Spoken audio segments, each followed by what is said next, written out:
Is there no music? Why is there no music? Oh, there is music. Oh, good evening. Hello, everyone. Give me just a second here. Let me just work this out. What am I doing?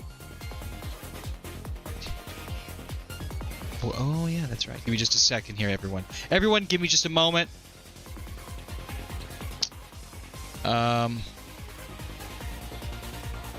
Where's that at?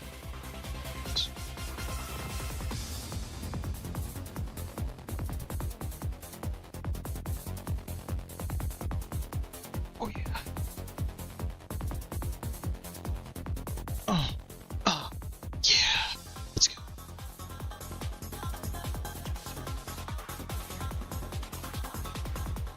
Okay. Okay. I'm here.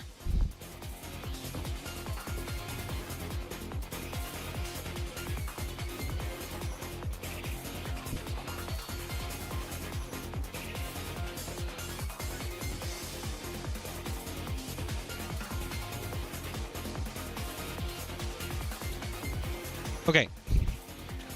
How's everyone doing on this Thursday afternoon here? It's 12:37 here.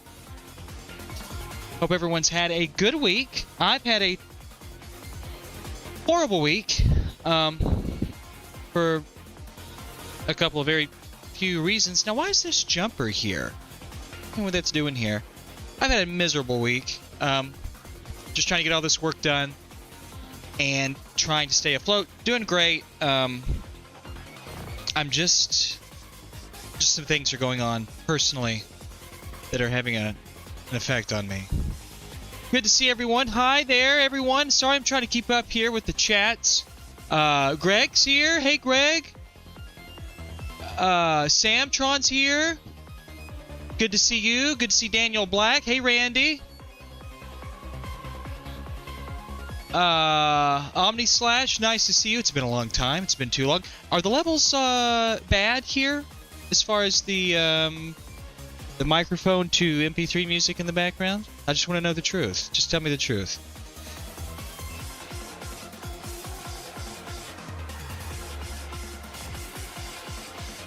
Hey, Silva. Hello, Snouty, or Snaty, or Snotty. Damn, is it over? No. Nobody pays for this, but I do it anyways.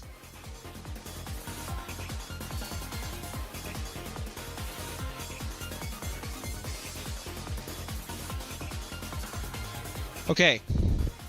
I'm almost 40. Things don't move as things don't move as well as they used to. Okay, so here we go, guys. We have. I just want to wait just a few minutes to let people creep in here. We have a top-loading NES that we're going to be installing an NESRGB kit into. And we'll be using a couple of the things, pretty much all the things that I designed to make this easy. We're going to be using a QSB. We're going to be using a small little expansion audio module. We're going to be using... Now, this is Greg Collins and I worked on this together. This customer specifically asked for a mechanical palette switch. I kind of agree. I like it better than the controller stuff, too. So, Greg designed this multi-out with a provision for the palette switch, and I designed the multi-out designed to interface with these modules. So, we'll be installing that. And that's really all we're doing. No LED, nothing like that. Just pretty bare. I'll get out of there. Pretty bare bones. Let me ask you guys a question. Is it just my preview, or are my cameras? Are they now outputting only 30 frames per second? Because now through the preview, everything looks very choppy, and this is killing me. And I just want to know if is it just my preview, or is the stream actually only? Is it now only outputting? Okay, looks 60 to you. Okay, so it's just a preview. I don't know why OBS. I don't know why OBS does that. It's a dirty NES. This customer doesn't want it cleaned. He wants to have his juices on it. All right. I need a power filter cap. Which is right here. Okay, so we're going to get started on this in real time. I know the video reports 1080p 60, but it just in the preview on OBS, it looks really choppy. It's pretty well spec'd PC too, so I don't understand that. At any rate, all right. I've already taken the screws off to split the casings down the middle. Let's just zip this thing apart, and let's just get started in real time. So I have right over here my electronic screwdriver. I'm just going to grab a Phillips bit here if I got one handy. I do not see it. Where's it at? I'm too old for this shit, man. I've got to retire. I just got to retire for being a sexy bitch. Okay, so here we go. Which you could do offer 1/100th of the interest on your goddamn money. I know. I could, if I had the interest, I could retire. Thanks so much for the super chat. God bless you. I'm so glad I'm able to do these now. I feel good. Really, I feel good. Just having a really lousy week, but things could be worse. Ricky, good to see you. Thanks for being here. I appreciate it. All right, so here we go. We're going to go ahead and take this. I'm going to take these little screws. God, Jesus, hold on just a second.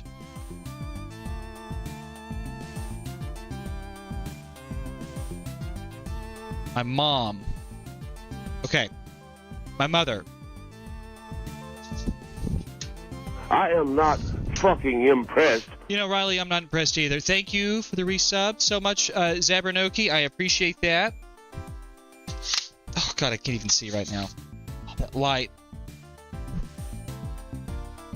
Okay, sorry about that.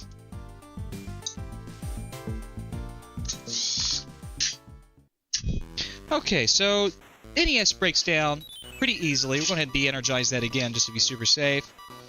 Get rid of this, get rid of that. All set here. Let's go ahead and let's pull off the heat shield. And let's take care of it. Thank you. Zombie, you're the man. Voltar, thanks for selling your Wii U NAND aid. Could say thank you for your support. I appreciate that. It means a lot. Thank you. So, let's go ahead. Let's zip off the heatsink. That is just 3 screws. And you know what? While we're at it, we'll go ahead and we'll zip out the screws for the back RF panel. Discard these babies. Okay, just like that.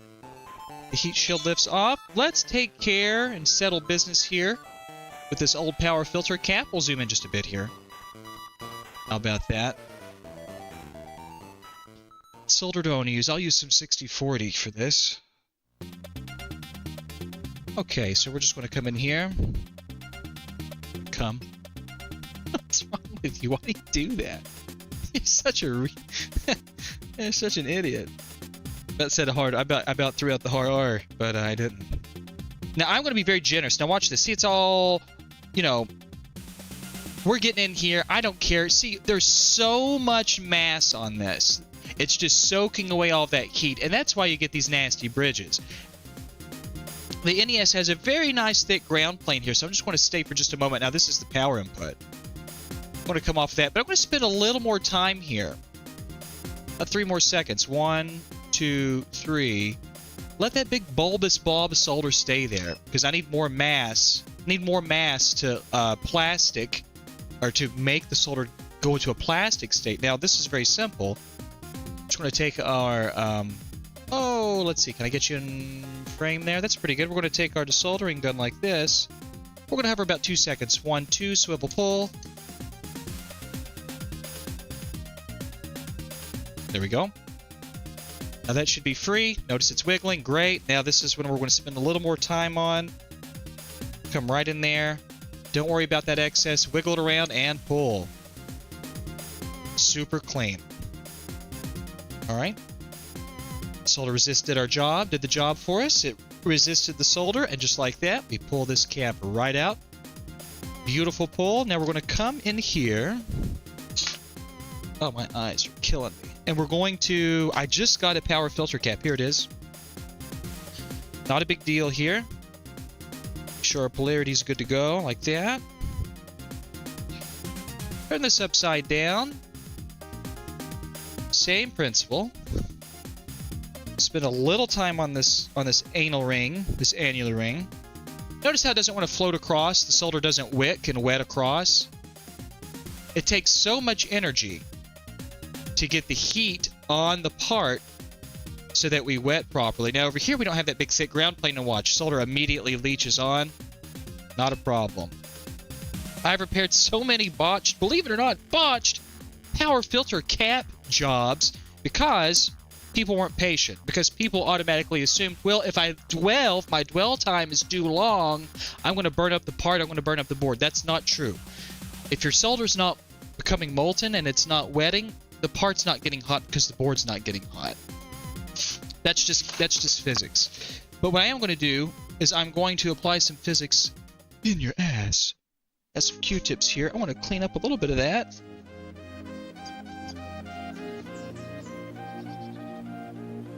Just like that. Oh yeah. All in the crevices, and beautifully done. Nicely done.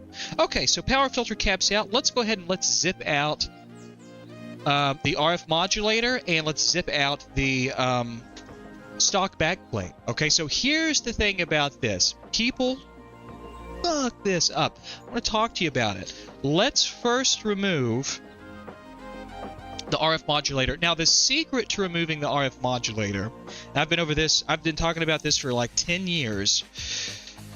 We mainly have 6 points of interest here, okay? I'm going to zoom in a little bit right here. 1, 2, 3, 4, 5, 6. Now, the first 3 are these large post anchors that, and if you'll notice, this is nothing but a huge ground flood. This is just a big ground pour. It's going to soak heat away. I'm going to show you how to deal with this. The first thing that you want to do is take some snips, okay? Come in flush, just like this, to these little nipples. And you're going to just cut those off. Cut them off as flush as you can. So we're going to come here. Here's another one. We're going to come flush to the board. We're going to cut. We're going to turn this around so I got a better angle. And we've got a little nipple here. We're going to take this nipple. We're just going to cut flush like that. Perfect. Now, we're not going to be worried about so much desoldering. We want to introduce mass to this. Now, let me show you how this works. I'm going to take a larger tip. I got a K-series tip over here. You could use the J-series that I was using before. It's just going to take longer. Let me sort of post this up a little bit. This should work. Okay, great. Gets it off the ground just enough so you guys can see this. Now, I'm going to take the K-series tip. Now, watch this. I'm going to just come onto the other side of the part. Not worried about it. Let it linger here. I'm going to start introducing some fresh solder, just like this. Now, notice it's not wicking in. Look. This part's not getting heat. It's not getting heat because all of the energy from my iron is dispersing through this whole large ground plane. So I'm just going to keep at it. In another 2-3 seconds, watch. Now we're starting to get coverage. So we're just going to heat this up. But another 3 seconds. 1, 2, 3, 4. Perfect. Okay, we got a beautiful amount of solder there. We're going to come up here. Same principle. Heat. Nice and easy. 1, 2, 3, 4. Come off the heat. Right here. This one, these two don't have nearly as much ground plane engulfing it like this one, so they don't take as long. This one, though, same principle. Now watch how quickly this takes heat. And it's also because we've sort of heated this plane by, because of our dwell time. We've just put a bunch of energy in this. That's great.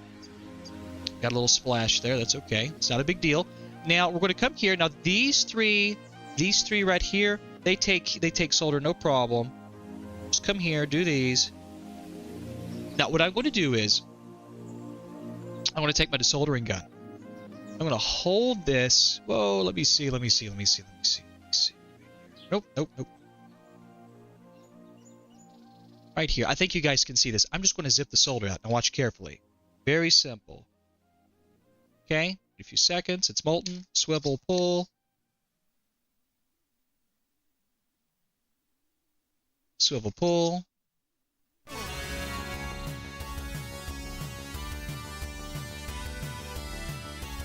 Swivel, pull. Okay. Before I do anything else, I'm going to cut these flush. So I'm going to come here so you guys can see this. Now I'm going to cut these flush to the board. Just going to come across all three like this. You don't have to be perfectly flush. Cut and cut, just like that. Okay? Doesn't have to be perfectly flush. We just need to pull the leads down. Now, the next step to this, so you don't mar up this board. I have seen top loaders get absolutely destroyed just from people trying to remove the RF modulator. We're not going to do that. Just follow me on this, okay? Notice that our RF box, we have this little separation right here. You really can't see it, but there's most certainly, there is, oh, we're kind of shaking here. There is a small seam where oh God, there is a small seam where the RF box mates to the PCB. All right, here's what we're going to do. I'm going to come off of this. I'm going to keep the board on its side just like this.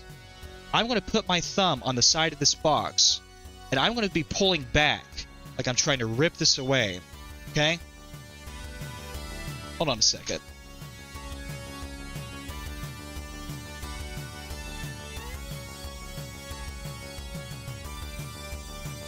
Just 1 second.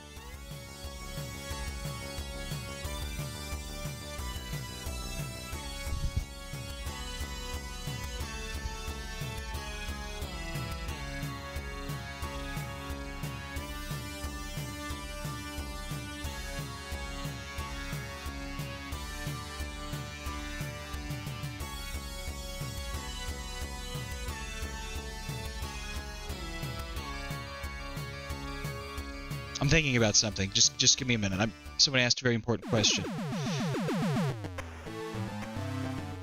Okay. We're going to take this, and we're going to take our K-Series tip, and we're going to be holding this back. We're going to be pulling this back. We're going to be introducing our heat.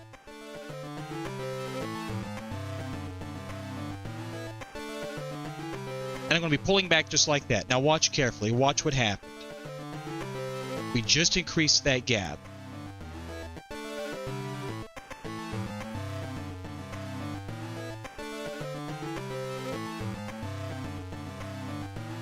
And we're going to make this gap even bigger. Now that we have some space,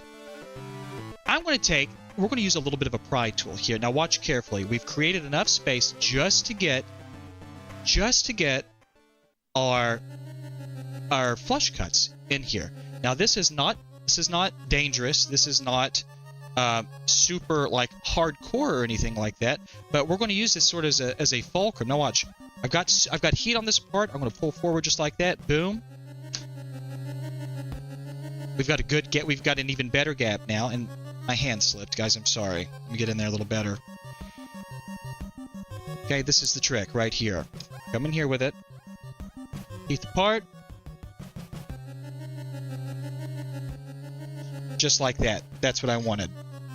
Okay?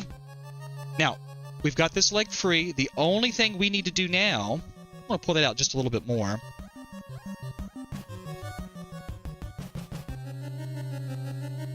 There.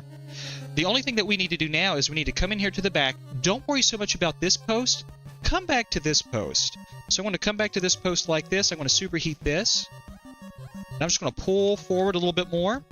Just like that. Now watch. Look at our RF box. Just like that. It's that simple. Okay?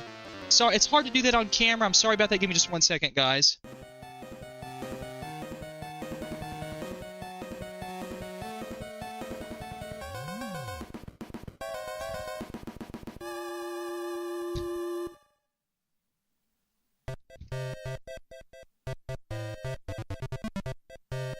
You know what? Hold on just a second.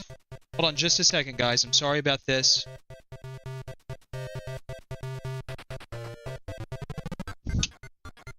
Forgot to put my bracelets back on. I was cleaning the toiletry. I had a leak.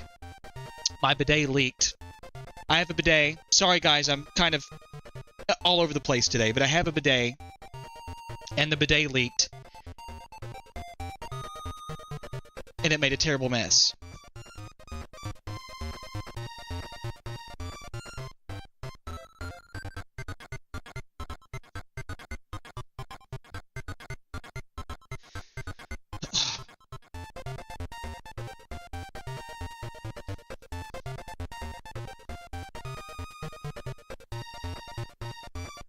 Sorry. Okay, it made a terrible mess, and everything's just, guys, I'm just going to tell you, everything's just kind of gone to shit in my life. Oh, God.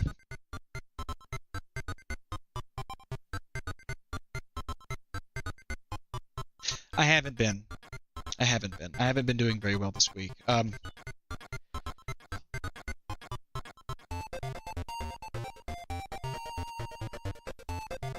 Okay. Oh, God. Okay.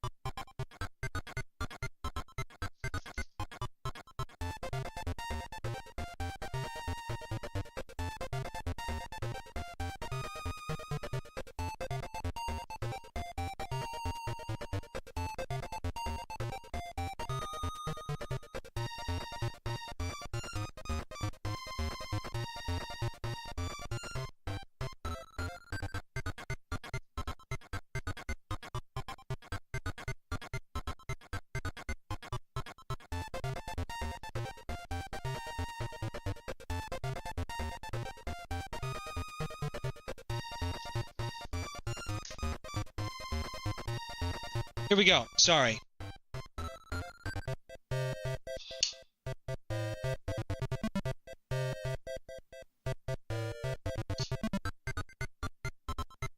Okay. Sorry. Terrible problems today. Where were we? It's just been a terrible time. It's just been a terrible time. Everything that can go wrong has effectively went wrong. My blood pressure's crazy. I have terrible anxiety today. I'm literally like on the verge of having a panic attack. Like it's just been, guys, it's just been terrible. Like you take 2 steps forward and then 6 steps are taken from you. I don't mean to vent or anything. I just have to take a moment because I'm getting kind of hot and I got 50 fucking people needing 50 different things from me. Oh God, you know. Have you guys ever experienced this before, where just everything is just kind of like, it's just all coming in on you, you know? And it's just like, regardless of what you do to try to get away from it.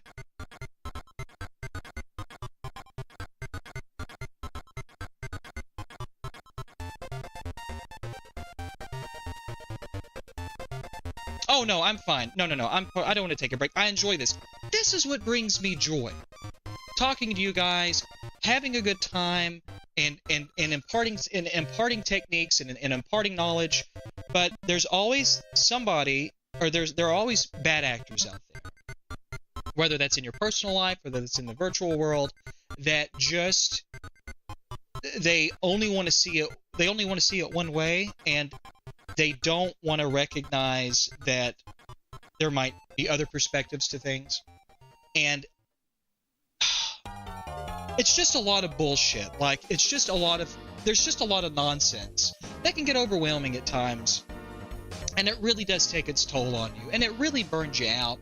And when you couple all that stuff with things in your personal life and things that are just sort of falling apart for you, it just doesn't work very well.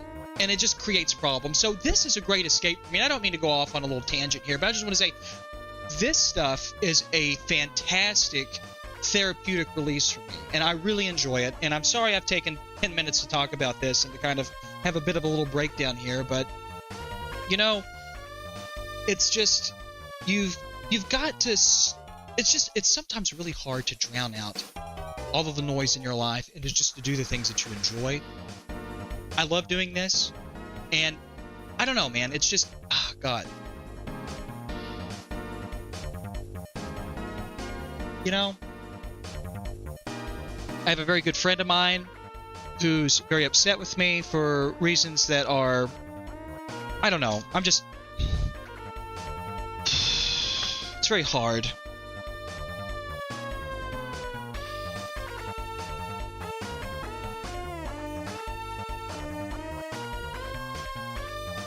And, I don't know. I'm trying to think of how to articulate this. You know, like, you wake up, you go to your email, you try to answer as many people as you can, and then the people that maybe you didn't answer, who had a question from a week ago, 2 weeks ago, a month ago, they'll write you a death threat. Like, literally. They'll say something like, well, you didn't answer my question, so fuck you, and I hope I'll be seeing you real soon. Like, weird stuff like that. You get that all the time. And it's just crazy. And it's like, that's kind of something else that I've been dealing with recently, too. And it's like, it just gets you, things like, all of this is just a culmination. My life is a mess right now. It's just crazy, and the stress is getting to me. And I went and saw my doctor this past Monday, and the doctor, he's a great doctor. He put me on some medicine. I'm on a couple of different things. I'm on a new heart medicine. I'm on a Tylenol, which is a beta blocker that I've been taking. That's helped tremendously with the adrenaline surges. But the Celexa I've not started yet because I wanted to make sure that this would be okay and this wouldn't bother me so bad. And it hasn't. It's actually been a wonderful medicine, and it's been very helpful. And it doesn't quell the psychological sort of process of panic, but the physiological response, the adrenaline, the heart race, the tremors, the intense nausea. Oh, listen, beta blockers, low dose, has been wonderful for me. At any rate, okay, enough about my little personal thing, guys. I'm going through a little something right now. It's been very difficult for me, and I just feel so. Oh, need a water. I just feel so largely misunderstood a lot of the times. You know, like it's just bothering me.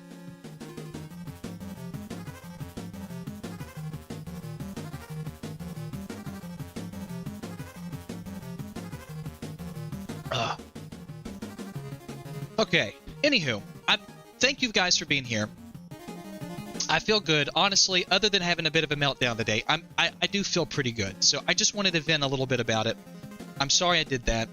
Let's get back to it. So, mods are supposed to be fun. Everyone's supposed to have a good time. Everyone's supposed to learn something. This is a fun hobby. So let's keep having some fun.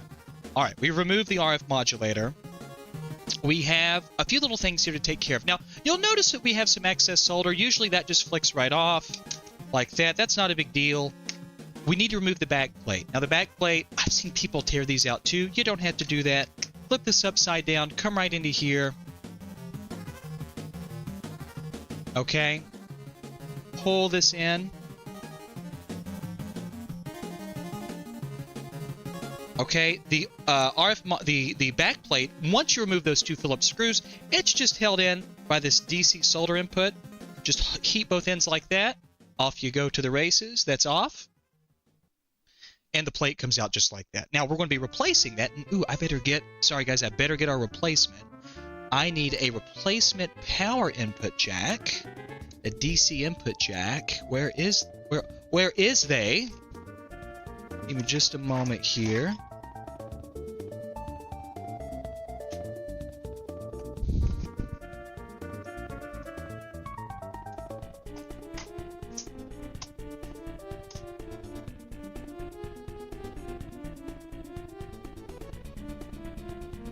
Well, son of a gun. I have a whole thing of them, guys. Give me just 1 second. Let me... Oh, here they are. Okay, perfect.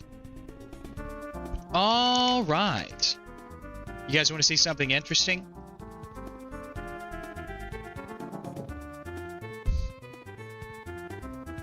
That's from 2001. That is a two-chip. That is a two-chip prototype board from many years ago. Got a bunch of those. Ah, pretty cool. So it was just in the same box. I thought I'd show it to you. Let my desoldering station heat up, and then we're going to get to a few more things here. We'll clear the solder of our DC input jack, but while we're reheating the desoldering, got accidentally turned it off. We're going to come in here and we're just going to prep the pins for the PPU because the PPU has to be removed. So what we're going to do is we're just going to introduce fresh solder right in here. And don't worry about making a mess. We'll clean it up. Please prep these pins before... There's the noise. It's reheated. It's really loud. It informs you when the desoldering heating element is back up to temperature. I don't know if you guys could hear that. Did that beeping come through out of curiosity? Just curious.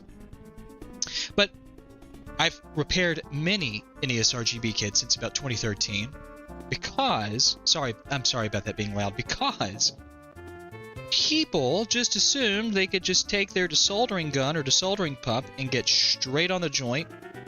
I wish it worked that way. We're going to add a little more mass. Why are we doing this? Well, we're adding more mass to the joints. We're adding more mass so we can thermally... I am not fucking impressed.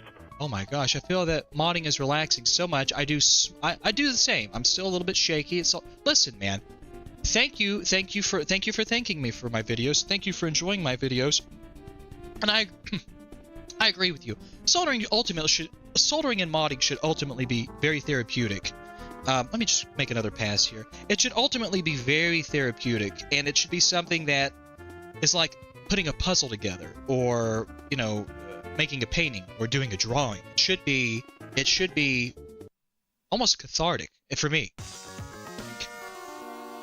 Some music there. But why? Why did we add the solder? Well, we're adding thermal mass, so thermally we can push heat onto these joints better. The solder that I'm using is 6040. Typically has a bit of a lower melting point temperature than the soldering used in the wave process when this went across a little raft of solder. Went across a raft that pulled this board through a pool of solder. Also, we're knocking down that oxidation. So what all of the culmination of that means that really we can get really effective clean pulls, whereas if we didn't add any solder and we went straight, pump to part, we could have some problems. So it's just a little bit of prep work that makes this easier. Okay? So here we go. I want to come in here.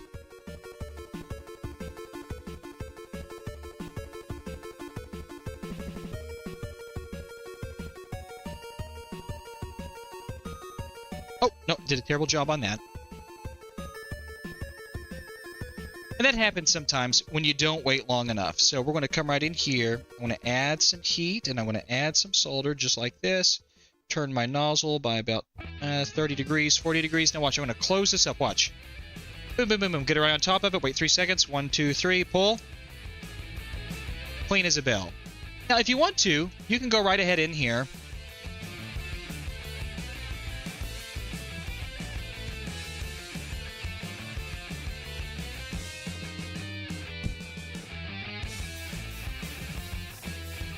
Clean that up. Looks good as new. Spent flux on the board from the process of assembly back in the 80s, or in this case, the early 90s. It's not harmful. It's not going to do anything. You can leave it on there forever.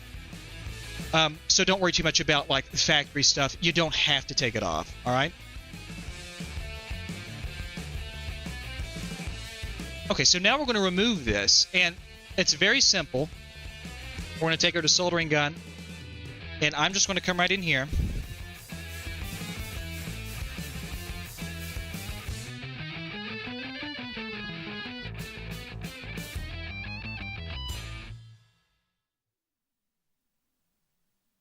Perfect.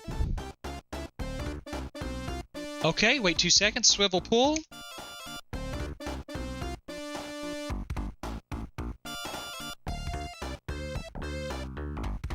I wonder if I can do that. Let me see if I can do that a little bit better so you guys can see this a little better. Let's try this angle here.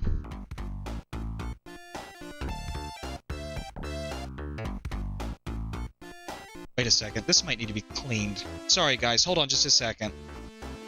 I might have forgotten my maintenance schedule on this. Oh, I sure did. Darn it. Give me just a second, my friends. Let me clean. I know you guys can't see this. It's not going to focus. But yeah, it's way backed up. Didn't think it was sucking as good as it should have been sucking. Let me get in here and clean this out. Okay. Alright, now I want to take my penis pump here.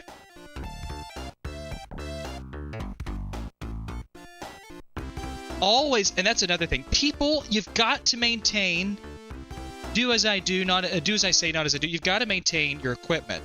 Now I want to come right in here and I want to start cleaning. See how this is clogged? So I'm going to force this through. Now look at that. No good. No bueno. Now pull that out this way. I sure can. Perfect. Okay, so clean your equipment. If things aren't sucking good, or if the performance of your desoldering pump isn't really what it typically is or what it should be, stop.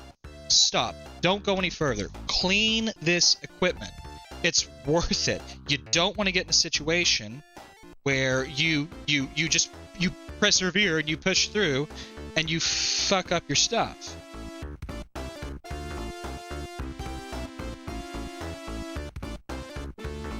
Let's see if I can pull this out. If I can't, it's okay. I'll leave it in here. There's just a shit ton. Yeah, okay. I'll get that later. That's okay.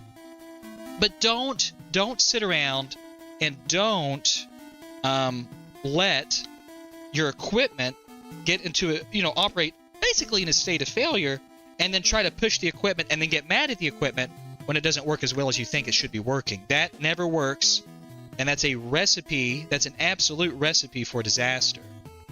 So let me just put this back together here for us. Really, I could just use a whole new unit. Get this back together. It's all right. Go. Pull the unit back. Go. All right, let's try that again. So let me put this down. I'm introduce some.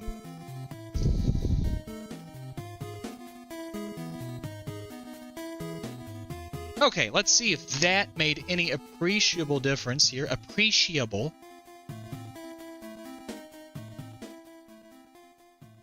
But that's a pretty good angle. We can just get that to focus a little bit better.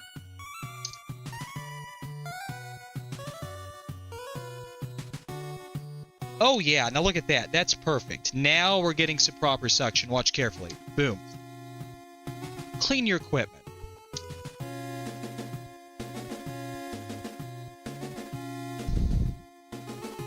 Heat on the joint, swivel and pull. Heat on the joint, swivel and pull. Swiveling is the most important part. Keep your dwell time at around 2 seconds. So like this, 1 1000, 2 1000. That's perfectly healthy. Now some of these joints aren't simple traces, but they're actual power planes, and they may stoke a little more heat. So when we get to the end here, I'll show you an example of that. Because I put an extra little blob of solder there to hopefully demonstrate how joints that are connected to large power or ground planes take a little bit longer. Now watch carefully. Okay, we're right in here on this joint. I'm going to bring my tip right in here. Now watch carefully.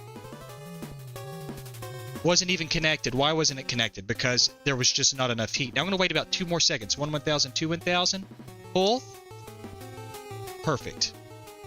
Okay, great pulls on that.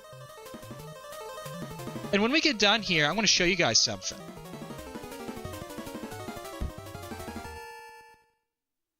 Do the other side here. A lot of people are like, you know, if you don't spend several $100s on a desoldering gun, you know, you're gonna have a bad time. That's not true. That is not true at all. The fact of the matter is, most of these Chinese clones have done such a good job at replicating that for, you know, general purpose rework, even to the volume of things, even to the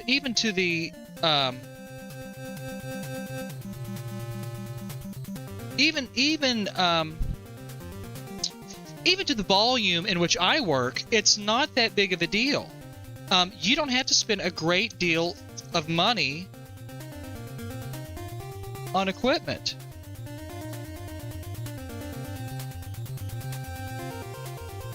Hold on 1 second. Just 1 second.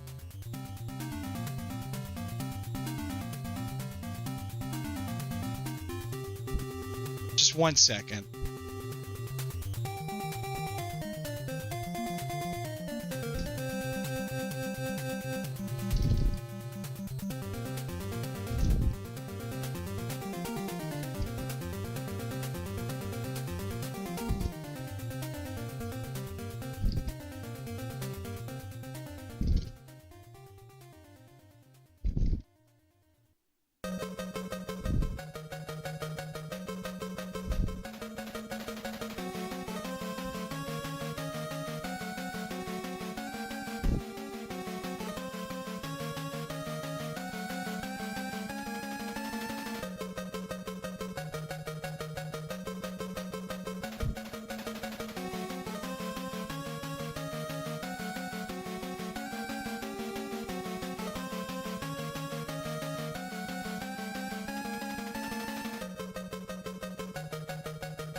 Okay, so, sorry. We have a few more joints here. I have to respond to things as they come in. I'm so sorry, guys. I'm really running on the fly here, but we've got just a few more. And, again, expensive equipment, not really necessary. And I'm going to show you what I've been using for the past couple of years. And it's great. And mind you, I have very expensive Hako equipment. I have very expensive Hako equipment. Okay, now I want to set this to the side, and I'm just going to show you. See if I can angle this in. I think I can. Let's see if I can turn it. Can I turn it? Can I turn it? Let me back this out. Okay, ooh, there's an old toothbrush I used to brush my teeth. There's my scope. Now look here. What's that? I'm using a Yeehaw 948 desoldering clone that I bought for $60 on sale on eBay, and I've had it for a couple of years. It's a clone of the Hako 936, really the 937, which is the digital model. Tried and true. I use it every other day. It is not expensive. You can get them all day long, typically now for around $100. They're not heavy like units that have the pump built into the handpiece. You don't, and I have a plethora of real Hako stations over there, including Hako desoldering guns. You don't necessarily have to buy that. And let me show you that cheap little gun. Give it a little wiggle here. Some shakes. Now, here's the thing about removing PPUs. Let's just talk about this real quick. Anytime you're removing a through-hole chip, especially something that's old, don't rip it out. If it's having trouble coming, just shake back and forth. Just shake back and forth. Don't bend the board. Don't flex the board. Just take the PPU and just rock it laterally to the left and the right, to the left and to the right. Okay, just like this. Just takes a few little pulls here. Just a few little motions. Now watch carefully. If you do that, and if you're in good shape, rock. I can get my hand on it.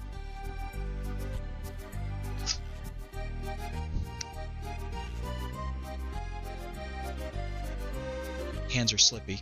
My hands are slipping. But if you rock just a little bit, you're not breaking anything, and you're not tearing anything. You're just rocking. Just rock. Now, if you have a stuck pin like we do, that's okay. Turn it upside down. Don't rip anything. Rock. Now move the chip. See what moves and see what doesn't move. Okay, this pin right here on the edge, not really moving that well. So all we're going to do, and typically when you do this, it just falls right out. But typically what you do in situations like that is just come, come right here. Okay? Now you can either grab it from the back, you can do whatever you want to do, but just come right in here. And the chip just comes right out. Do not rip chips. Rock and twist the chip and see what legs move and see what legs don't move, but never pry a chip. Never, ever pry a chip out off of a main board. Nice clean pulls. We're going to clean all this up. We're going to clean all that up so that we don't have all that nasty caramelized goo, but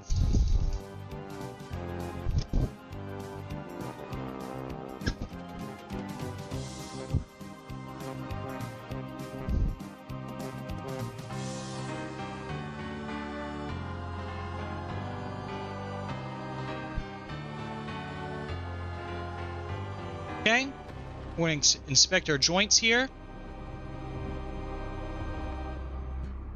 Very nice, very clean pull. Okay, we're in good shape. So we're going to take our PPU, which is right here. We're just going to set it to the side.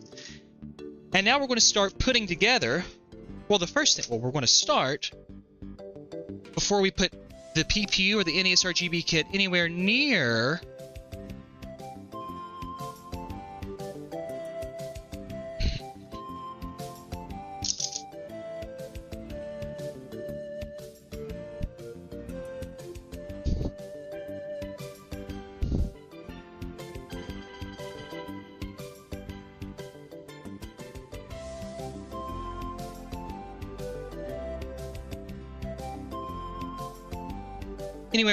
this is we're going to install our 2 wires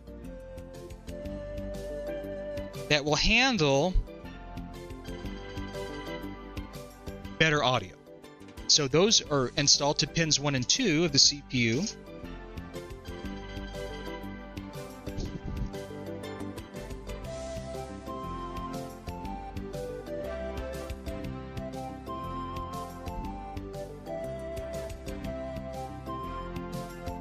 Just a little bit of flux to help things get just to get things going here, and I'll zoom in a little bit so you guys can see this. How about that? That's pretty good. Just take a little bit of our flux stand there, and we'll elevate that. Now this is very simple. We're just going to come in here.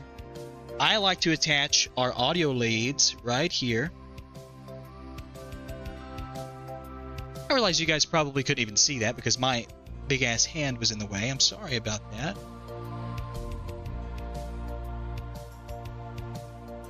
Perfect. Okay. That's done. While we're here, why don't we go ahead and just install the module for expansion audio. Now this is something that I designed just to make this easier to deal with. And it literally lives in there just like that. That's really all it is. Okay? What that piece of gunk is in there in the middle, but I'll clean that up. I want to sort of... wait. Right there. Okay.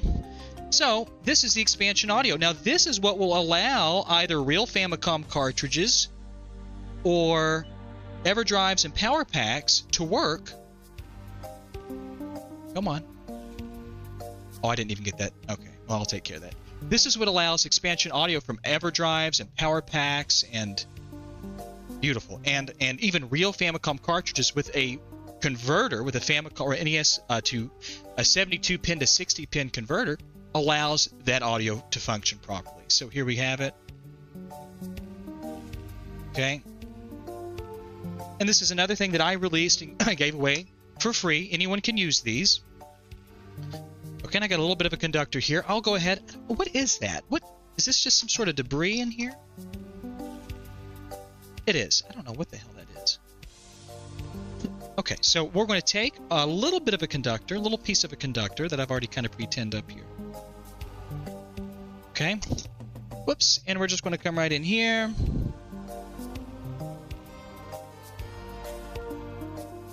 All right.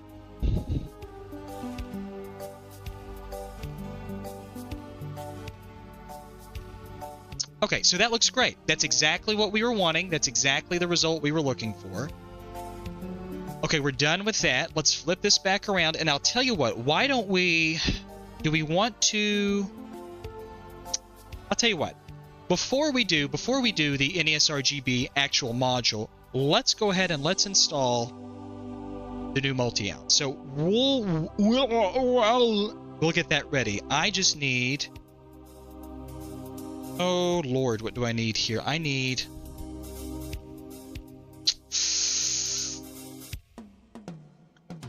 Oh, yes. 1 second. I need a ribbon cable. I think this is the winner. Oh, this is right here. Just 1 second, my friends. Let me just pull out a ribbon cable for the flex. I think that's it. That's it. Okay, so real simple, okay? Really easy. Not a big deal here. All of that wiring, like you'd have 2, 4, 6, 8, 10, 12. You'd have 10 conductors here that you, and I had to do them. I did them for years. You would have to manually wire. Well, not anymore. Not with the Voltier, Greg Collins FFC kit. That's done. Okay, and there's nice shielding between all signals, so there is no problems there. Now, what I'm going to do is I like to preemptively fold this forward, just to get it ready. Okay, so this is the way it lives. So I just take this and I go ahead and I just fold this at a 90, just like this. You don't have to do this. It just makes it easier when you put everything back together. Okay, so this lives in here like this, and now I can just move this stuff out of the way, no problem. And when we put this back together, we don't have any issues. So let's go ahead. I think we can go ahead, we can put this together, take our DC jack like this, and I'm just sort of getting, I just dry fit everything in here like that. Now that looks pretty good. What I'm going to do is I'm going to flip this upside down about like that. That's perfect. Just as long as that jack's in there, because I like to jack it just as much as the next guy.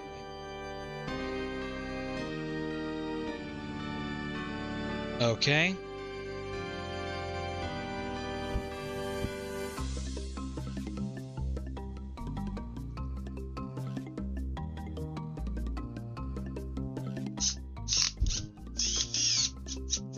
Okay, and we're just going to zip these in very gently. Okay, come to the other side. Nice and easy. Oops. It's hard to do. Guys, I want to do this off camera a little bit. It's hard for me to see and to keep it in frame because I have to lean over like this. Bear with me just 1 second here.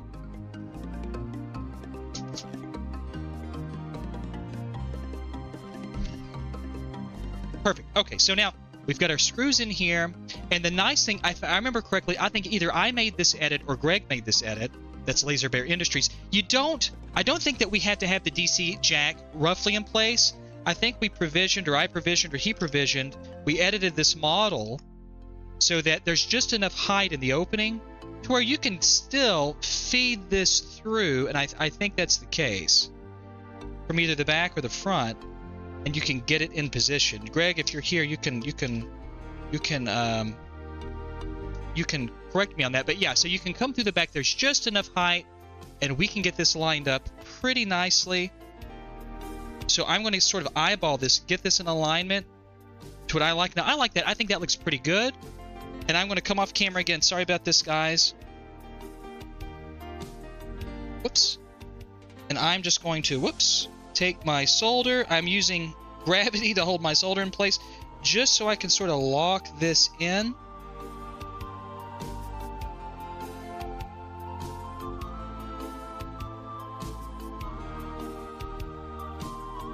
Okay, now that's locked in, so I don't have to so much worry about keeping the DC jack aligned in a plane.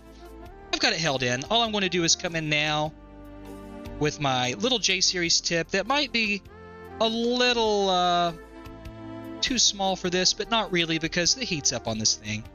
Oops. Okay, so I'm going to be very generous here with the solder. That looks nice. Come on this side, make sure it wets all the way around just like that. Count to 3. 1, 2, 3. Beautiful. Come off of it. Okay, we're in great shape. Okay, so we've got now. Whoa. Now we've got a multi-out. We've got a multi-out, and we've got this nice switch here. This is very nicely printed. All right. So now we can switch the palette with a mechanical switch. Okay? We're in good shape there. So we've got the power filter cap replaced. We're going to go ahead and we're going to position... Absolutely not. Absolutely not. We're going to go ahead and we're going to position...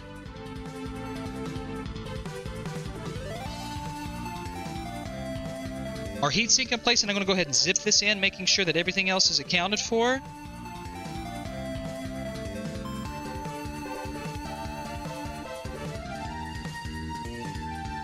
Yep, that looks good. Okay, so we're going to come right in here. Give me just a second. We're going to line up these screws. I'm going to go ahead and get this part out of the way.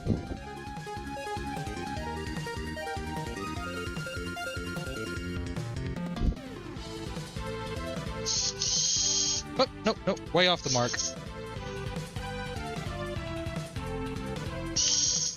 Man, I suck. It's so hard to do this and to be able to see at the same time. Come on. Man, do I suck that bad?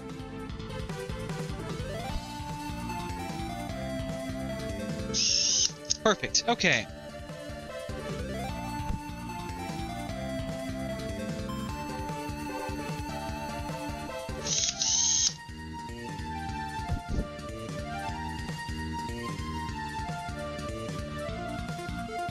Okay.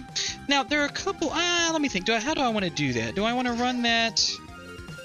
No, that's fine. Okay. So now we have a couple of things done. We've got our FFC cable ran and routed in an appropriate way, and we also have the conductors for our pallet switch, and I like them a little long. I like them a little long so that if anyone ever has to surface this machine, they have more room than this. They can comfortably pull the top shell off, or they can comfortably pull this off and not worry about something getting hung or drug or stuck and snapping things off. So I like to make that just a little bit longer. But we have the routing here done for that, and all we're going to do is we're going to take that 7805 and we're going to remarry it here to its heatsink, just like that. So now that our 7805 is interfaced beautifully to this, it'll sink the heat away and the system will run nicely. That is basically all of the wiring. We're done with that. We can now, I think, move on to the actual kit itself. Now, the kit itself is relatively easy and straightforward to install, but there's a couple things. There's a few things I don't particularly care for. I'm going to talk about that. One of the things I don't care for, that doesn't make a whole lot of sense to me, is this goddamn tape. This stupid Kapton tape. Why is it necessary to do this? Why can't these headers just be loosely packed as these machine pinned headers? I don't know. I don't know.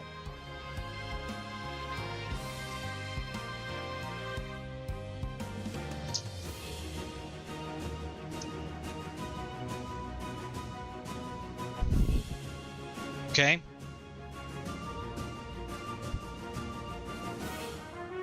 So,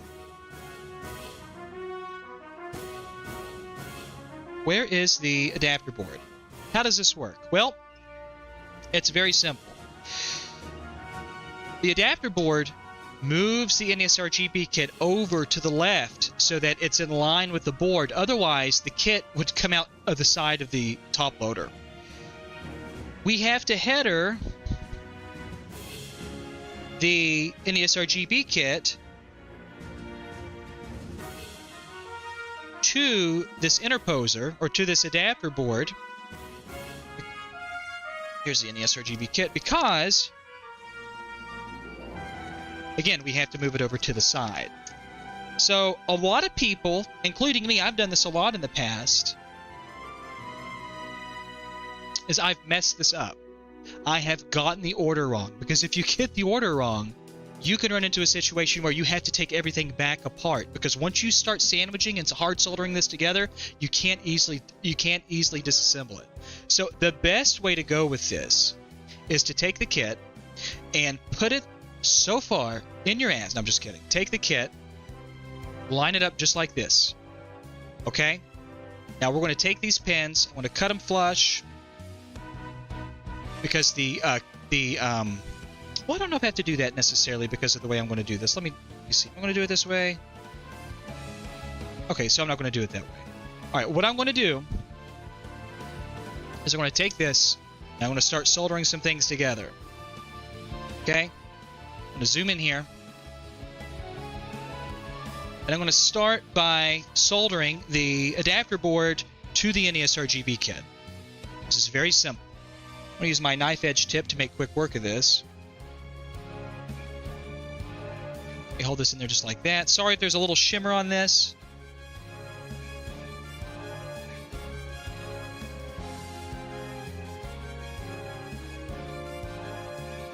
In frame? I think so. It's so hard for me to keep this in frame, guys. I'm sorry.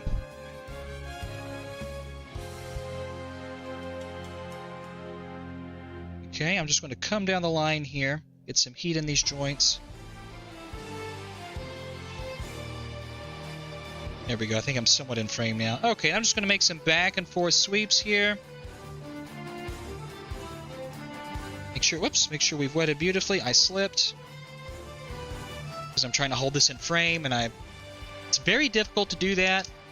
I will just grab, because my iron is cooled off, I'll just grab a bit of flux here.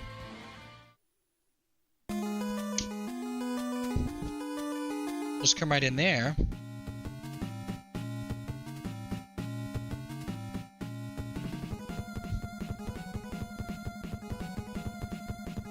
Just a moment, and we'll clean that off. That's not a problem. Okay, so we're going to do the other side, and we're not soldering the bottom side on yet. We're just keeping the bottom on here. So all of these pins will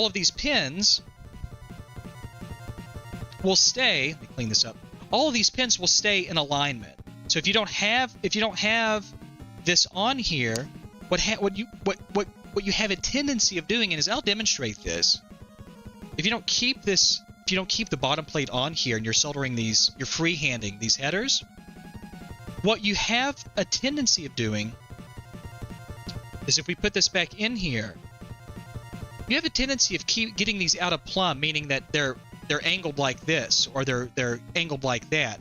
And when they're spread apart or they're too narrow, it is a pain in the ass to get them to align precisely with the board. So when you're doing this kind of soldering, always, even though you're not soldering to this, just pop it in.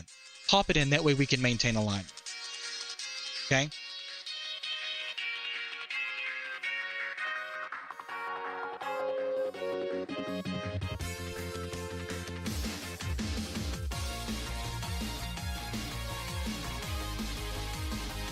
And just to make my job a little bit easier, I'm going to push just a little... Shut up! I'm going to push just a little bit of flux in here. All right. Get my iron in here. Get some heat on there. Come on. Okay, so we're just going to zip this right back up the line. Wait just a second. My iron's up to temperature. Sometimes it takes a moment. And I'm just going to come in here and I'm just going to start feeding that in.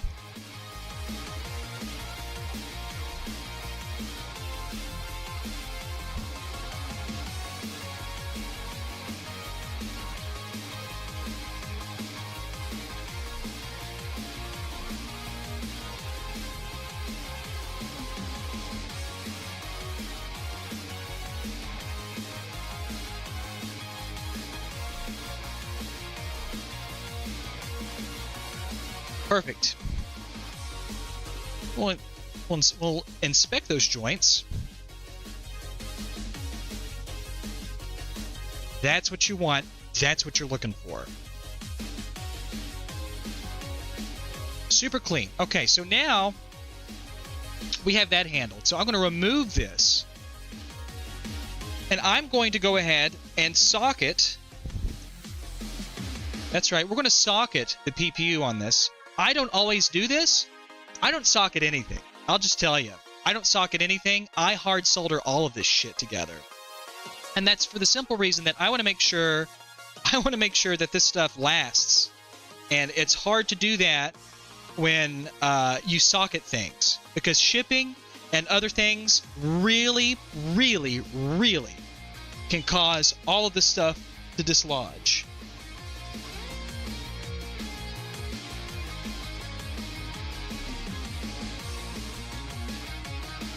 One second, guys.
I am not fucking impressed. Okay.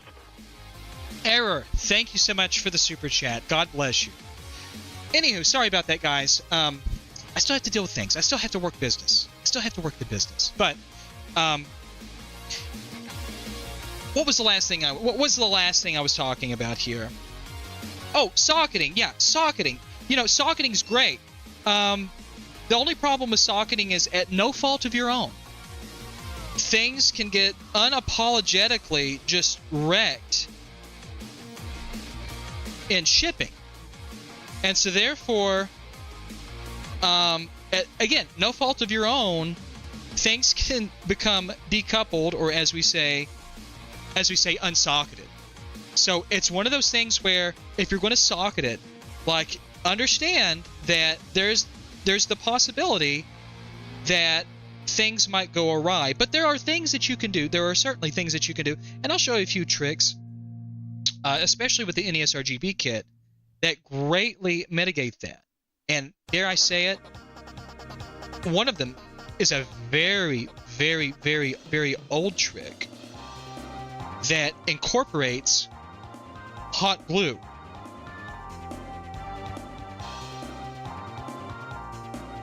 Pretty neat stuff. And, you know, Jason Roush showed me this trick. I don't know where he learned it from. That's the legendary Jason Roush of Butt6. I'm sorry, Game Tech. And, God, what a nice guy. Love Jason. Wish he was still around. Well, he is still around. He's not dead. He's just... he's not dead. He's just... He doesn't do much anymore with us. So, we don't see him that much. But it's always nice to talk to him. Now, we have, again, the option. Machine pinned headers. Come right in here. Remember, sorry guys, you couldn't see this. Machine pin headers, let the board hold them so that it can put this in position so that things will fit properly. That's all we want to do. So now we'll take this. Try to get a good angle. I'm sorry that the light kind of is wreaking havoc on this. Well, I don't suppose that's too bad. Just wish I could do... I wish I could do better, Daddy. That's better. That's not too bad. Okay, so use the board to hold all of your pins into position. That's all you got to do. Then we're going to come in here, take our knife edge tip,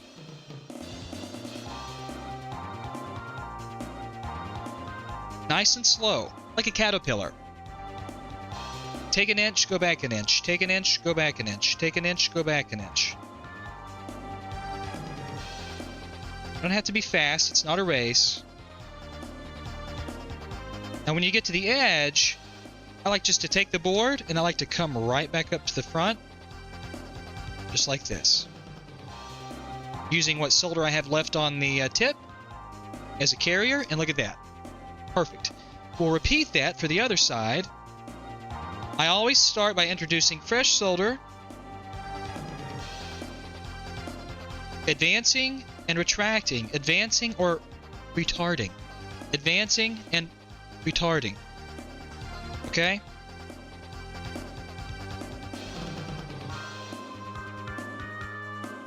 Okay, now when we get to the end, solder comes off the board, and I just simply rework what we have, the residual on the tip, back in, come up to the top,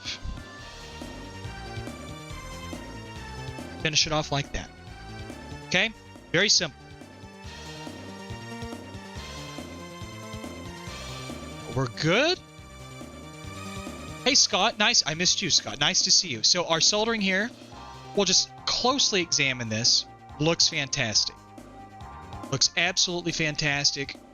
Great wetting, great joints. This is what you want to see. Ultimately, this is really what you want to see. So, the final component of all of this, and remember, the order of putting this together, the order of soldering the socket for the PPU to the header for the NESRGB kit, for the machine pin header, for the adapter board, you have to do this in precise order. Because if you were to do, let's say that I'm not an idiot, I could put this together. Let's say that let's say you didn't put these headers in. Let's say you didn't put these headers in, and let's say how long it take you motherfuckers to cut a check? Well, how long does it take you to... Oh, I know I need a Manny, okay? Leave me alone. Okay? At any rate, if we didn't put the PPU socket in, and we didn't put these headers in, and we soldered this board to this, how would we get the CPU socket in? How would we get these headers in? Because these would be sandwiched. So you really need to think about this. If you paid me 1/100th of the interest on your goddamn money, I could feed my people. Thank you, Rocker Gaming. Thank you so much. What a legend. Helped me. Rocker Gaming is a great asset to this community. Thank you. I'm doing well, man. I hope you're doing great. Truly. Awesome guy. Awesome guy. He's seen my tits. But my point is, the order of this is so important.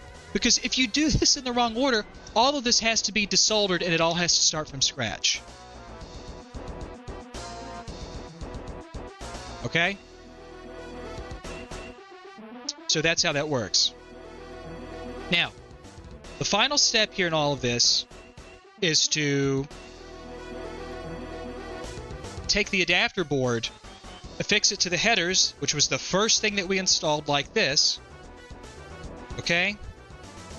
And then we're going to solder this into place. That's also, notice how perfect this fits together? These pins are really large. These pins are really large. If I can just sort of get this to zoom in a little bit here and we can focus. These pins are incredibly thick. You don't have a lot of play to get the fitment between these boards wrong. Do not do this. Do not solder anything without fitting it in and then doing the soldering first. Don't ever do that. Okay? Don't ever do it. Don't you ever effing do it. So we're just, same thing, same business.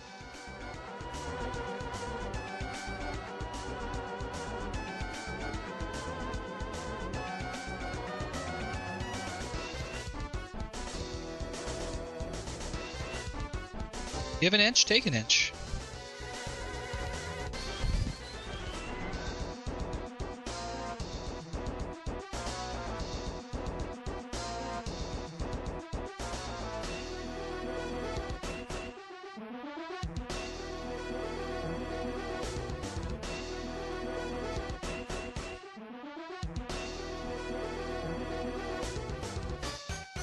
Okay? Same thing on the other side. Give an inch, take an inch.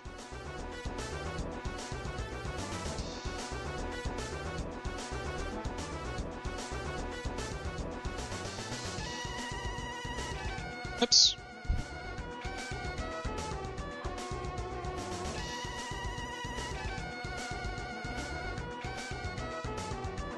Come to the end.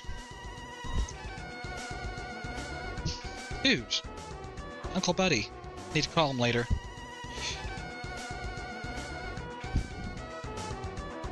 Okay, we're at the end. Now look at all this solder. What are we going to do? I'm just going to come right back down the line. No flux. No flux. Come right back down the line. Slowly. And you'll have the healthiest joints you could ever possibly have. Now I'm going to take, I'll take a brush here. What I'm going to do is I'm just going to do a little scrub here, a little scrub there, and we're going to examine this. Now, when you put this together, there's no examining it. It's done. It's together. So what we're going to do is we're going to examine everything before we clamp it all in. These joints look fantastic. Excellent wetting. Beautiful little mounds here. I mean, everything is in good order, and we don't have to make 50 more passes. We're done. All right, so we're all set there. The last part of the NESRGB sort of kit in terms of getting it affixed to the board is we have, once again,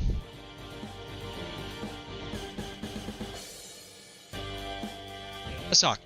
Okay, we have a machine pin socket. Everything here looks great. Nothing here to do. Flip this upside down. And I'm going to hold it with my hand. I'm going to hold the socket firmly against the NES's main board. And while I'm doing that, I'm just going to come in here with a little solder, and I'm going to come to each corner. You like that? Doesn't have to be clean, doesn't have to be pretty. We're just doing this to hold it in, so I don't have to keep my hand underneath it. You want the socket to be firmly against the NES main board. Okay? So there. So now what we're going to do is we're going to work this machine pin socket into place. So I'm going to try to elevate this a little bit. Maybe I can get a better... Maybe that'll work. Let's see.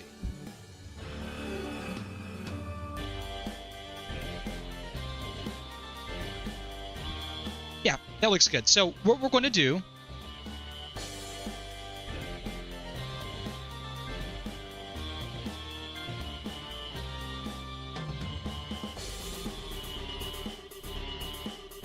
slowly.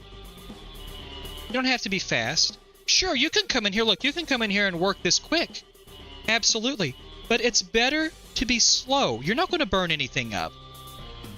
You're not going to burn anything up. Nice and easy. Keep the solder moving. That's the key. Keep it moving. And just for courtesy, I'm going to move up the part once more. I'm going to come off of it just like that. Carefully lift off.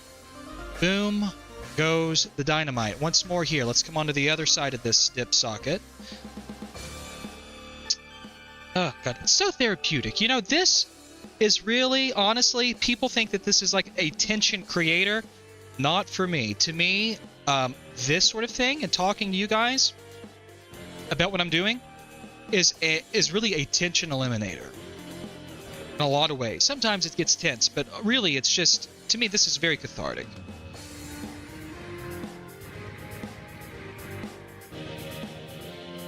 Okay, we're going to come right back down. Okay, once more. Right up the line. 1, 2, 3, 4, 5, 6, 7, 8, 9, and whoops. Off the mark. Just like that. Okay, so I'm going to take a little bit of IPA here. I'm not going to use any of my flex cutter because that's really not necessary. Okay, I'm going to brush across. I'm going to take a little more IPA. Across each pin, each row of pins.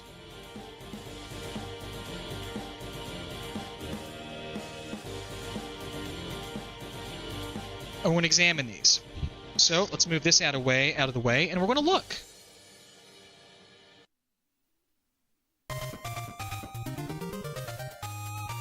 Whoops, sorry about that, I dropped it. But look at that, beautifully done. Joints look fantastic.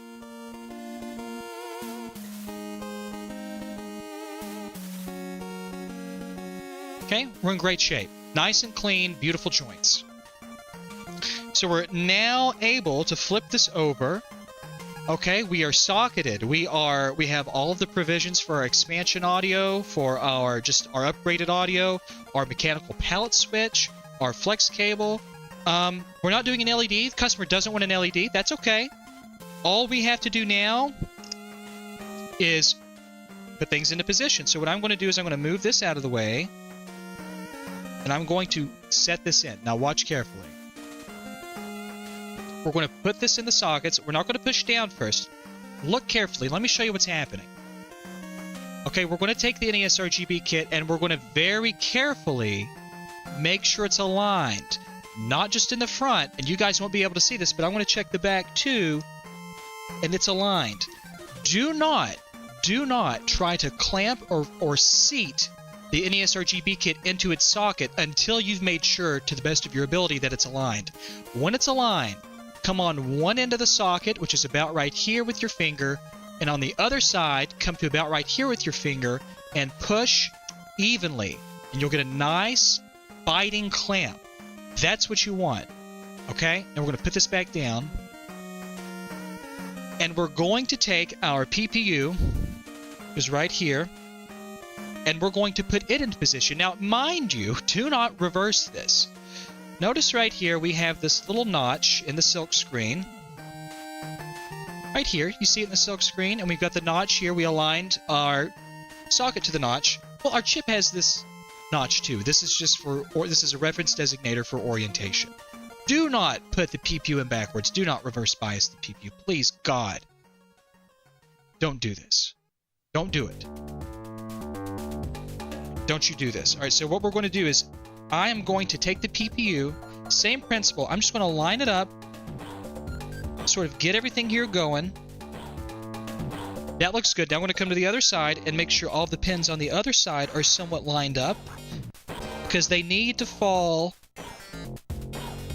in the right places. And this can be a little challenging. And if you have a problem with this, start with one side and take the pins on one side. And I'm going to zoom in on this. I'm going to show you a trick.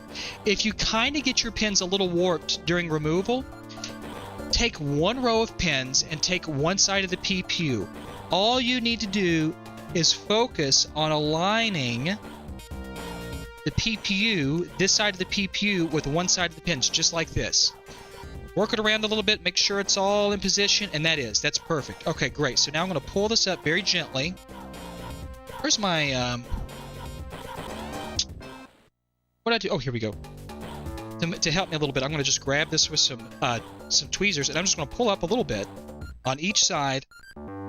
This is how you quickly, if you need to, this is how you quickly straighten pins, just like this. I'm going to come in here and pull this on out. Just like that, nice and easy. One row on the header, one row of the pins here, and that's how you can align both sides if you have alignment issues and you're not sitting there bending pins, fucking up pins, doing all that sort of stuff. So this looks good. So now that we've done that, just a little trick, we should be able to take this chip, align it properly on both sides, and when we get it aligned, which we do now because we used our little trick, we're going to push evenly, just like that, and we've seated the chip. We've seated the chip beautifully. Okay? Be very careful. It's easy if you don't do that little bit of prep work. It's easy for a pin to not squarely line up, and it'll pop out, it'll bend, it'll break. You want to be mindful of that. Okay? Does that make sense? Everyone understand? Okay, so what I'm going to do at this point is I'm going to hook up a couple of things. I'm going to hook up expansion audio. Now, the way I like to do this is I'll just come right in here and I will take... What do I do with it? Oh. We'll take the bottom shield and I'll go ahead and put it back into position. I need to make sure that my bottom cable doesn't get pinched, so I orient everything back the way it's supposed to be. And I'll come right here. Alright? And I'll make sure that this expansion audio lead... Whoops. I know it's a little blurry, but I make sure that it lives in this little cavity right here. Because if it lives anywhere else, it's going to get pinched and it will probably fail over time. Alright, so I have that in order. I'm just going to run this over here and get the approximate length that I need, which is about right here. I'm going to cut this. You don't have to be super precise with the length on this. It's perfectly fine. Okay. I'm just going to pre-tin this a little bit.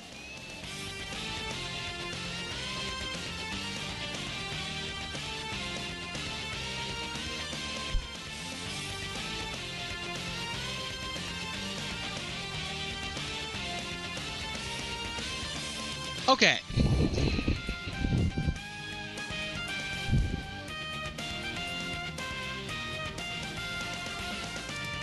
Now there's a jumper, or really there's a via, and I'll show this to you when I get it lined in. Just like that. There's a little tiny itty bitty via that handles the audio premix for expansion audio. This wasn't in the original kit. This is something that Tim Worthington, I call him Worthington, it's just a joke, I love Tim. He put in here, said this could be more easily done. Put just a drop of flux on that. But this is what mixes expansion audio from the cartridge connector into the upgraded audio circuitry found on the NESRGB kit. And I'm also going to go, while I'm here, I'm also going to go ahead and strap J5 beautifully like that. Okay? So we're in good shape there. Expansion audio is all done. What's left? Well, let's go ahead and let's route. Okay, like this. I think that's pretty good. Well, hold on. Let me take a look at something. Do I want to route it? This is just a personal preference of mine. I think what I'll do is maybe I'll route it through here.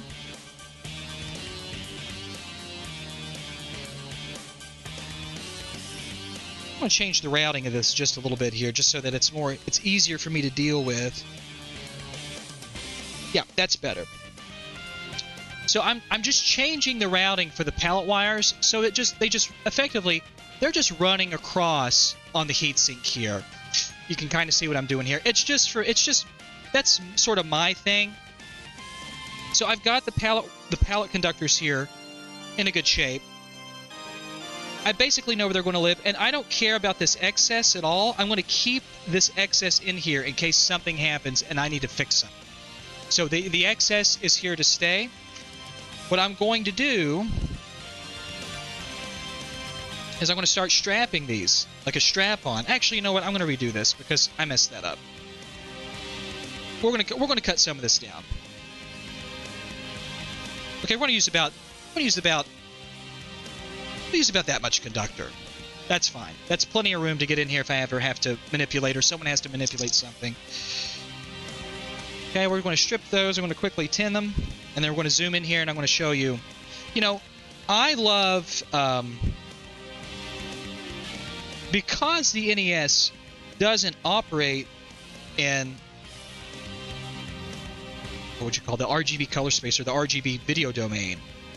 There are a lot of interpretations of what the NES palette should or, you know, could look like. And I've always appreciated that even in the very beginning, that the NESRGB kit had selectable palette options to hopefully satisfy just about everybody. I always really appreciated that a great deal. All right, I think that's good. So now what we're going to do,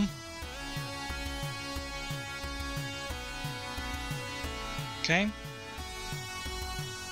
and again, I need like a polarizing lens or something. That's good. Okay, so we're going to go ahead and prep the pallet pins, or the pallet pads rather.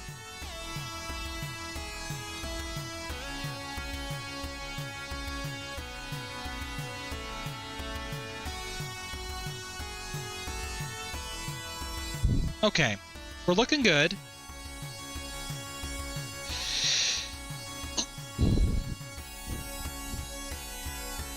This forward, make sure we have good separation here, which we do.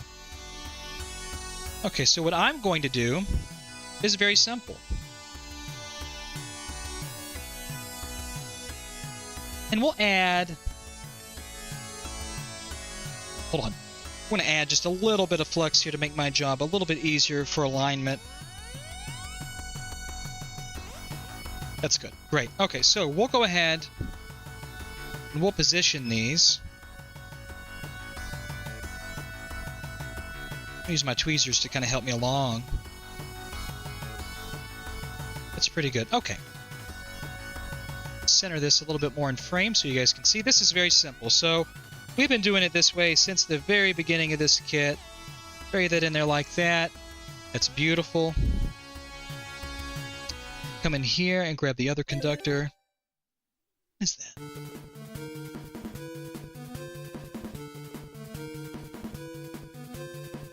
Okay, come and grab the other conductor.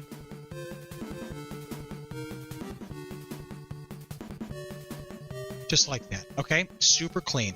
That is all there is to it. And I'll spritz that with just a little IPA. It's a little goopy.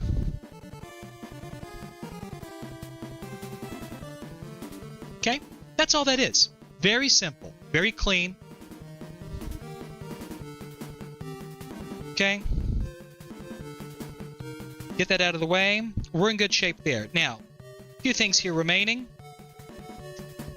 I'll go ahead and I'm going to make the assumption, I don't suggest you do this, I'm going to make the assumption that this is all going to work. And so what that means is I'm going to go ahead and start putting this back together. So I never populate this screw on the right side. It's because I'm a loser.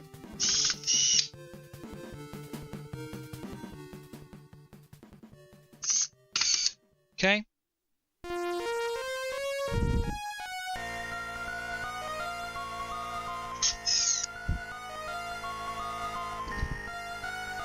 And there's a reason why I don't populate this. And I would explain it to you. I'll go ahead and explain it to you. There's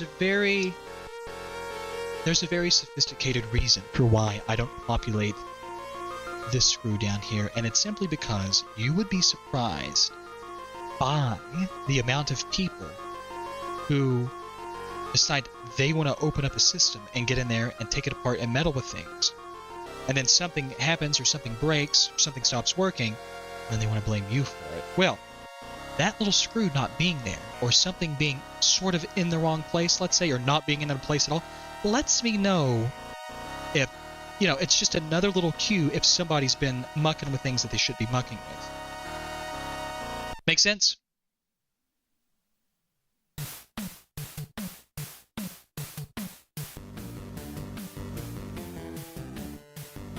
I want to go ahead and prep a pad here. Go ahead and jump that pad. Okay, so we're going to just come right in here. Love this song. Reminds me of my grandma. Rest her soul. Okay. And I am going to...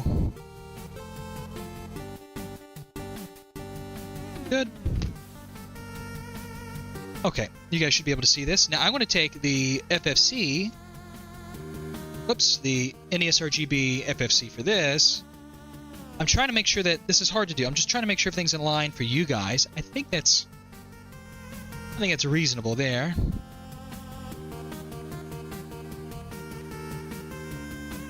It's pretty good.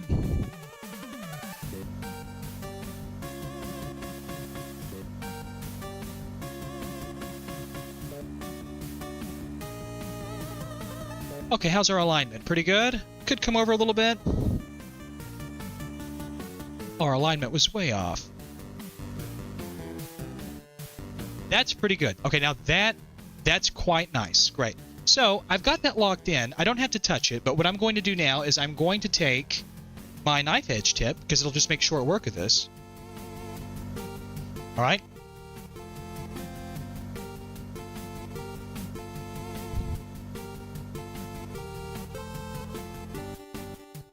I did it backwards. I just realized this isn't... Okay, so one thing about the palette switch that I just totally did backwards, this is not an OG kit.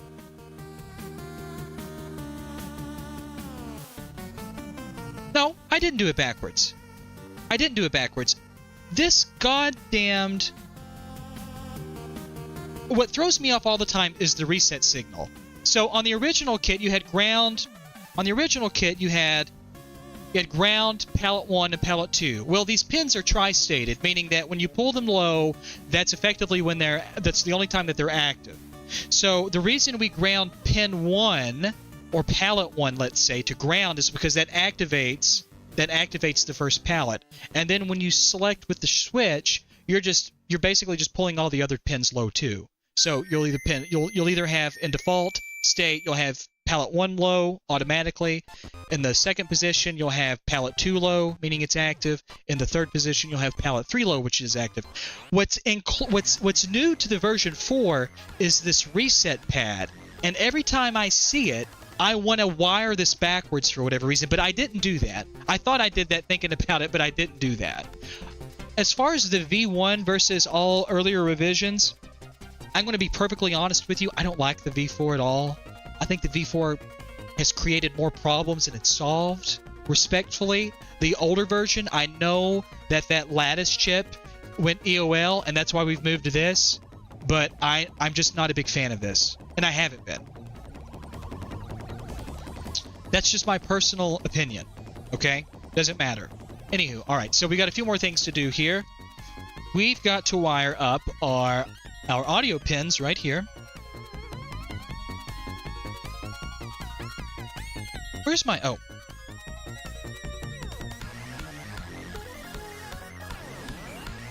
Okay, so that's audio input A, that's audio input B, that is to enable... This little jumper right here, that little jumper is just to enable... That is just to enable audio output. That's its only purpose. Let's see if I can sort out... Yeah, I think that'll work. Looks good. Alright, let's come right in here. I can't see a damn thing.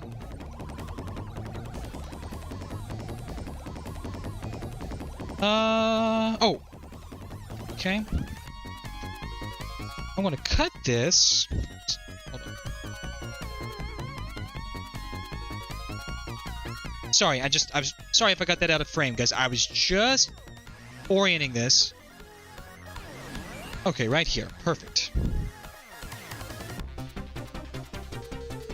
Cut there. I don't care if there's a little bit of slack in this. It doesn't matter. I'm going to strip these. Sorry, guys. This is going to be a little bit out of frame for you. I'm just stripping these conductors out. Right here. I'm going to pre-tin them.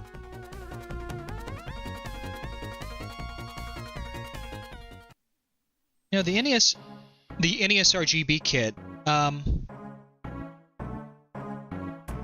especially for front loaders and really especially for top loaders, it's not a fast install. There's nothing quick about it. That's why it's not exactly cheap to have done.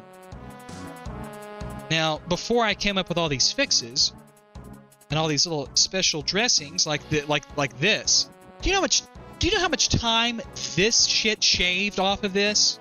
It was horrible. It was absolutely miserable. Like it was a marathon.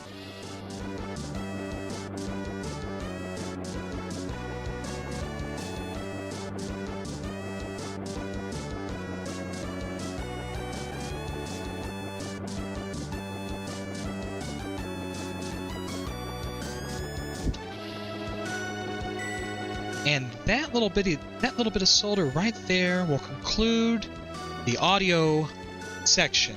And again, a little spritz here of IPA. A bit of brush work there. Beautiful. That's what we're looking for. Now, the only thing remaining... Ew, look at that. I did this by hand. Little flux. Doesn't hurt anything, but still, I'm not a big fan of looking at that. So I want to come in here and sort of just clean that off.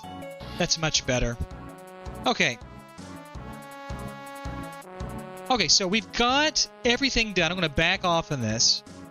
There are some jumpers here, and I have to look because I don't remember, because that's a whole other thing. There are all these new jumpers here that run to the left.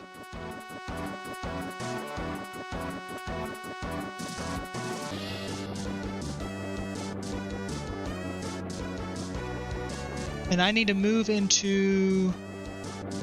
jumper 1 is palette selection mode. Open equals... Yeah, okay, so we keep that open. Okay, he wants to use pallets. Okay, yep. J10 needs to be strapped. That's for de-jitter timing.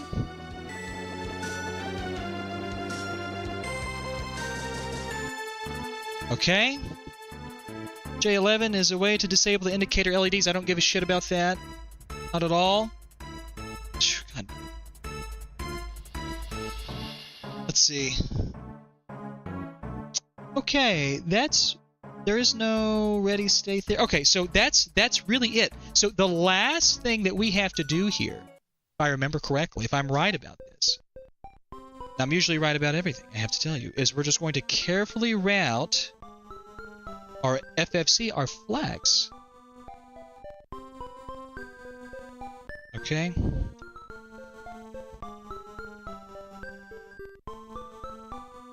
And we want to make sure that when we route the flex, that the pins of the flex are facing upward. Just like this. Now we're going to be very careful. Okay, inserting this. You can either use your hands to gently do it, or you can have a little assistance like that. Now that's perfect. Now we're just going to close up the drawers like this. 1, 2, oh. Just like that, okay? Now we're going to zoom out, and I'm going to show you what the complete install looks like. That is the complete NESRGB installation. We have a beautiful multi-out panel back here. Everything looks nice. We've got a palette switch that the user can use. We can put the dirty case back on the top, and everything, because of the way we've oriented everything, it lines up beautifully. Just like that. So, no big dealio here. Just like that. It's kind of weird. All the advancements we've made in technology. So now, let's move some stuff out of the way. And let's see if we can give this a test. I want to try to test this if I can. And I need... Ouch. Ouch. I'm old. It sucks getting old. I need a controller.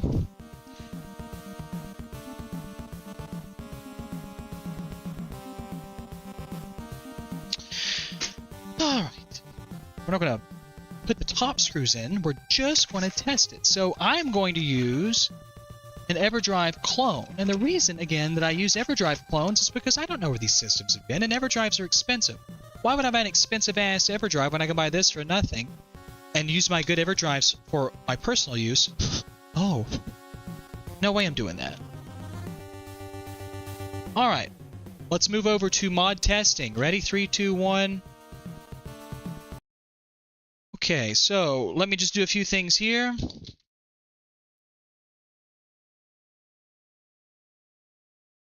We're going to move over to the, move over to the correct input. Now there's my new, we're using the Firebrand X profile. We're going to move over to, this is the cable I've connected. Okay, are we getting anything? Oh, give me just a second.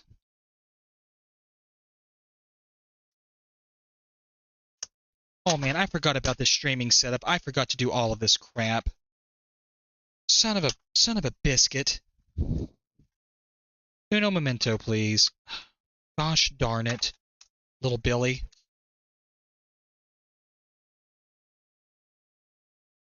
Here we go. Okay, did I fix that? No. Yes, no, maybe. Okay, there we go. Guys, sorry, I'm just working on this, getting this going. I think I got the setup fixed here. Are we getting any kind of a picture? Should be like a solid color. Let's see. Oh, good. Okay.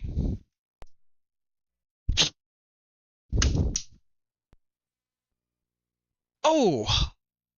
Ooh, that's blurry. Let's phase that. There we go. I forgot to redo all the crap. Okay, so there we go. Whoop, I messed it up, but we're online. I was just moving it out of the way here. Ooh. Okay, good. So we're in good shape.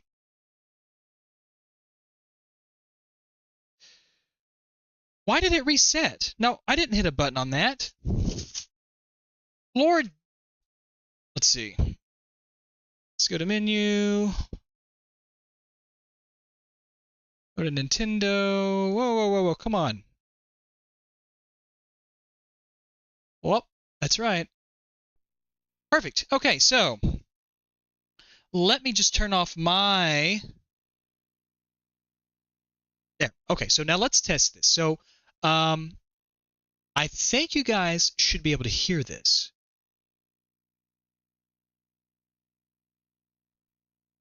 I think.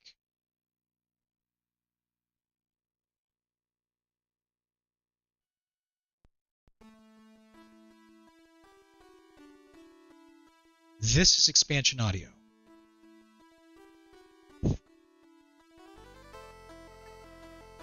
Oh.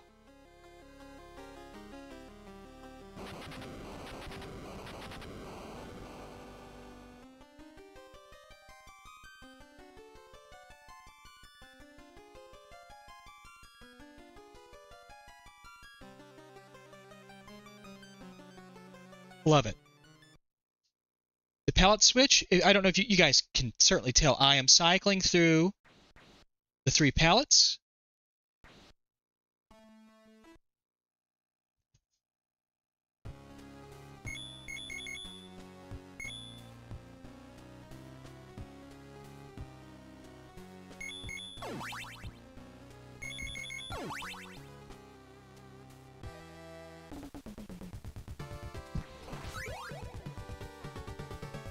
Oh, is it low? I'm sorry. Here, let me see if I can fix that. See if I can fix that over here.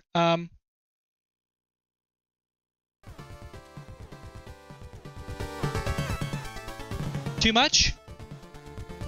Let me know. Is that too much?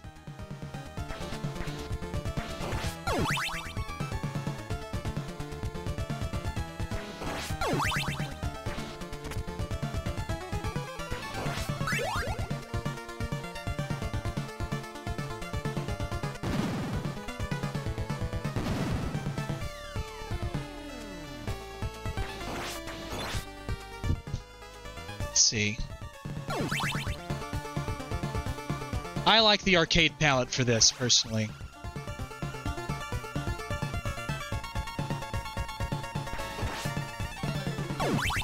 Do-do, do-do.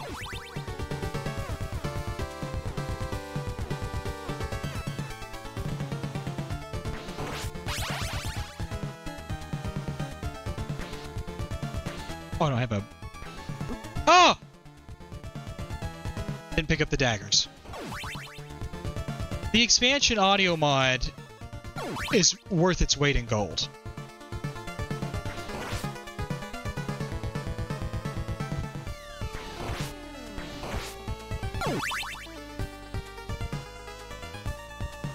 Daniel, you can adjust the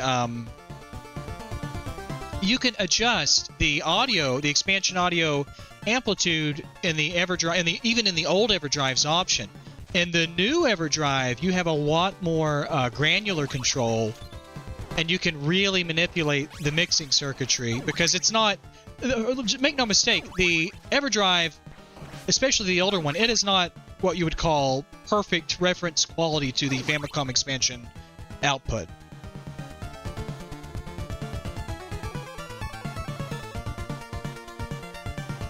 The new expansion boards, they've been ready. It's just, guys, it's so difficult for me to make the time for half of this crap. I'm going to try to get them up by next week.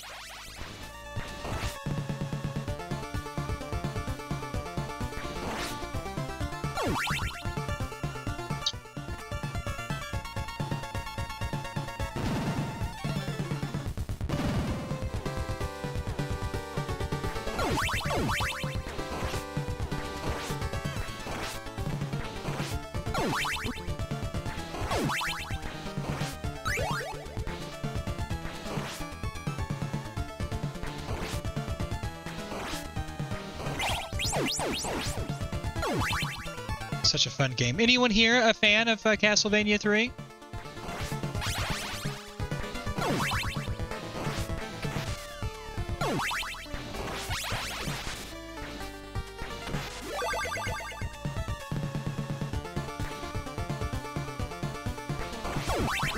Oh.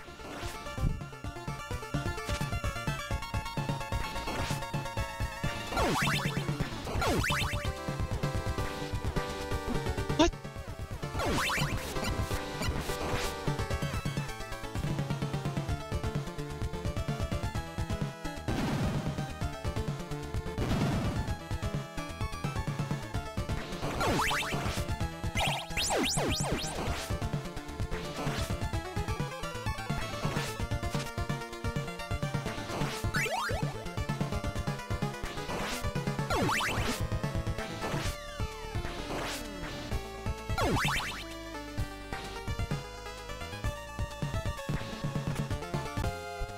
Oh shit, there's nothing wrong with being a fan of Castlevania 2.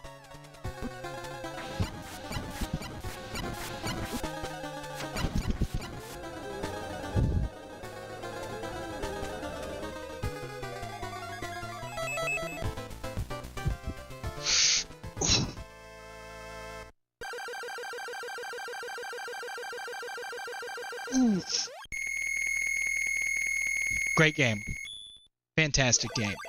The NES port obviously is quite good, but you can't beat the original, the Japanese release.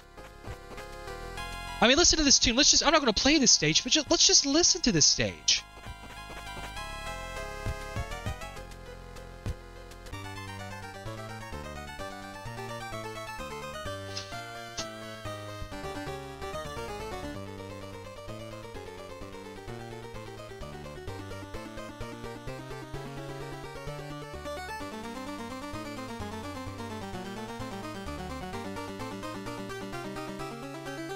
How do you compete with that?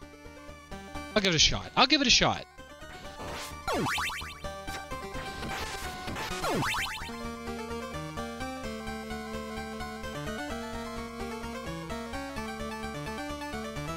I don't understand why people pay money to have the NESRGB kit installed, but they forego expansion audio. It just... It doesn't make any sense to me.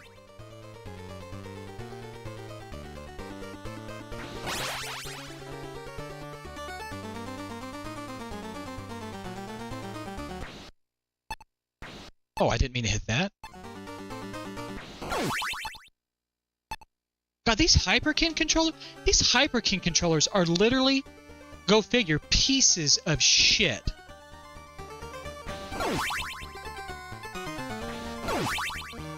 What's over here? Nothing? Okay.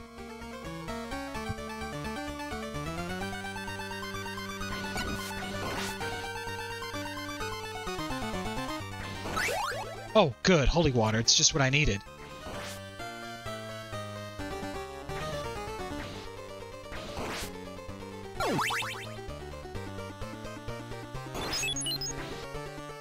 Is that the same sound effect from the Holy Water in Castlevania 2?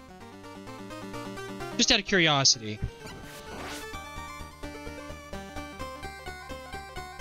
Wait, is that... Let me just... Curious. No, okay.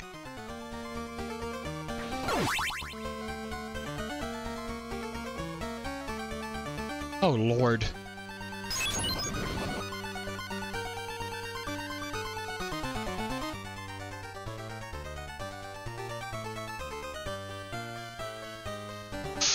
Ooh.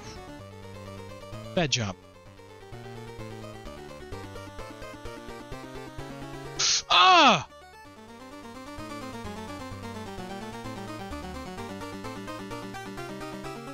Ah! Ah! I made it.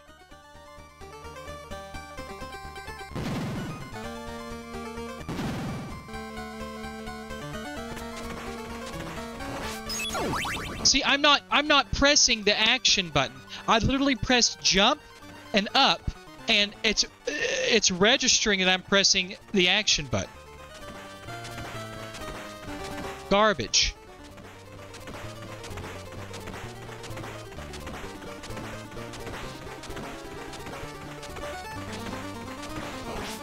I'll take it.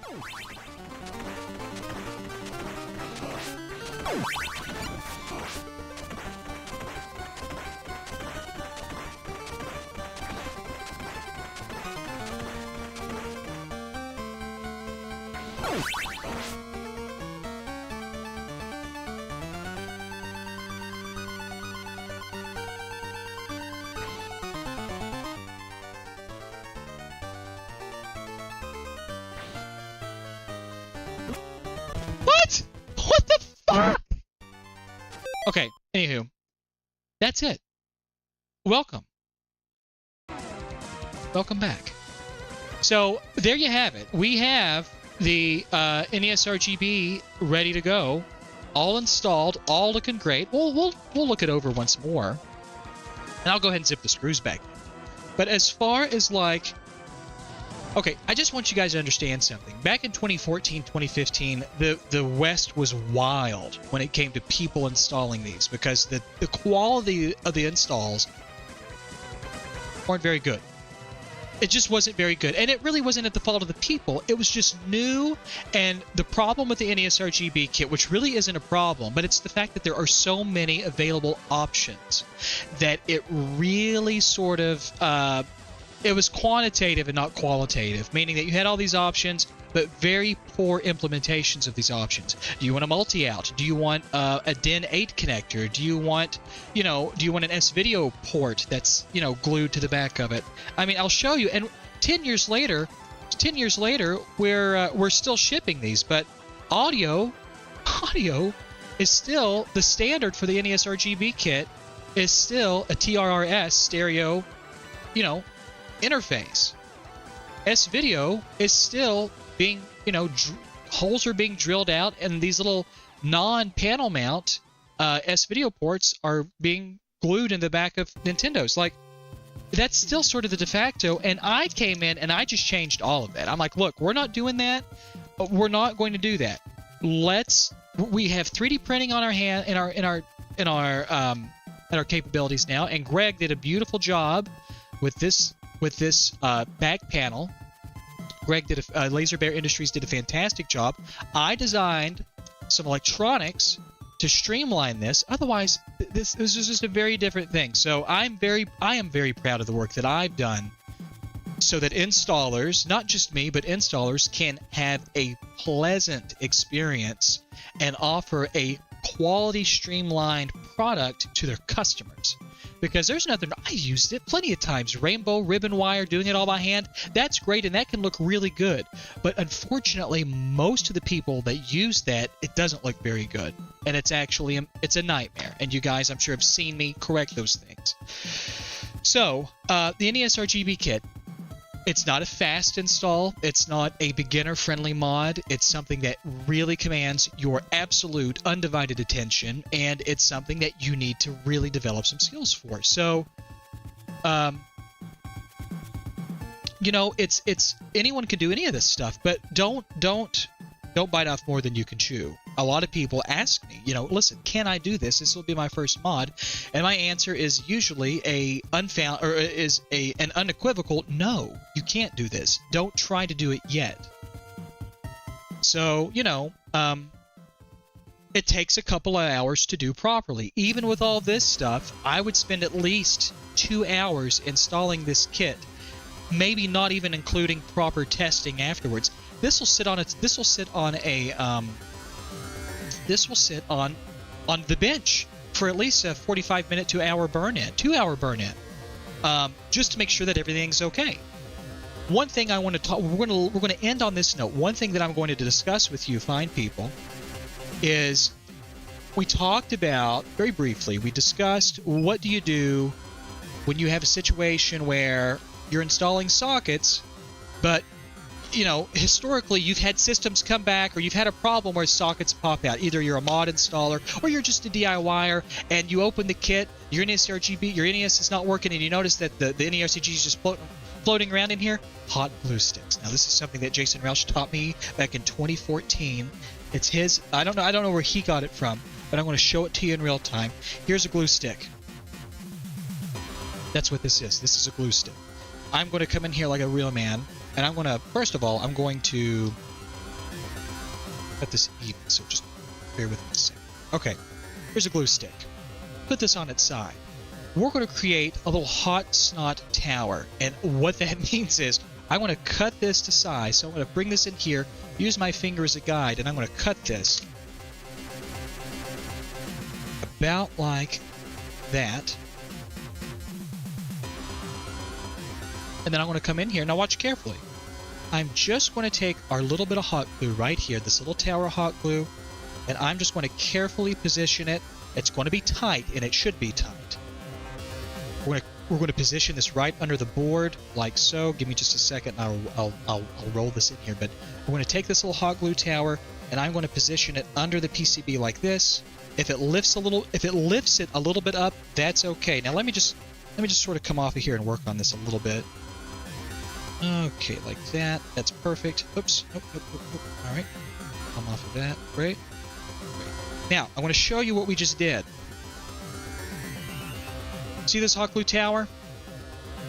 And we're not going to make a nasty mess. We're not going to do anything like that. I'm going to set and make sure that our kit is in there beautifully, which it is. Our kit is nice and seated beautifully. But what I'm going to do is I'm going to put just a little bit of pressure, downward pressure, on the PCB, and I'm going to use very low heat. And I'm going to come in here, and I'm going to turn on my hot air rework station with about 100 degrees Celsius heat. Watch carefully. I'm going to take that heat, and I'm going to come in here, and I'm going to start heating the top of the board just a little bit. Harmless to the board, but it will make this glue a little more plastic. It'll put it in more of a plastic state. So I'm going to come right in here, heat the top. This will take about 30 seconds. Heat everything nicely. Come right in here with it. I'm going to come into the side, and I'm just going to introduce some heat. And as I'm introducing that heat, I'm going to be pushing down just a little bit, with just a little bit of pressure here. Just pushing down, waiting for this to go molten. It's starting to go molten. It's not really molten, but it's there. Now we're getting some. Now look at this glue. See how it's starting to give form a little bit? Now I'm just going to do this for another 5 or 10 seconds. Come back to the top. Great. Okay, off the heat. Off the heat. Now, all we're going to do is we're just going to push down firmly like this. Now watch. Push down. Come on, focus. Focus, you POS. There, we're going to push down firmly, and we're just going to sit here for just about 20 seconds.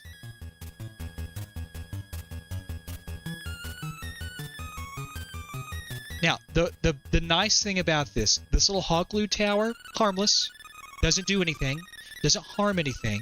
It's clean, it's not obscene, and this could be the difference between a kit staying in its socket and a kit not staying in its socket. Very elegant. Now there are also these little 3D printed brackets. Those are also great. It's just a bracket that straps across the kit and it bolts here to the board. That works great too. But if you don't have it and you don't have a 3D printer, don't worry about it. Now I'm going to let it go. Now look. Watch carefully. Watch this. This little tower is doing so much work. Okay? That's all that is. That's all that is. Hot glue is not a bad tool. Hot glue is a phenomenal tool when it is used with the appropriate application. Don't be afraid of it and don't feel shame for using it. I use it all the time.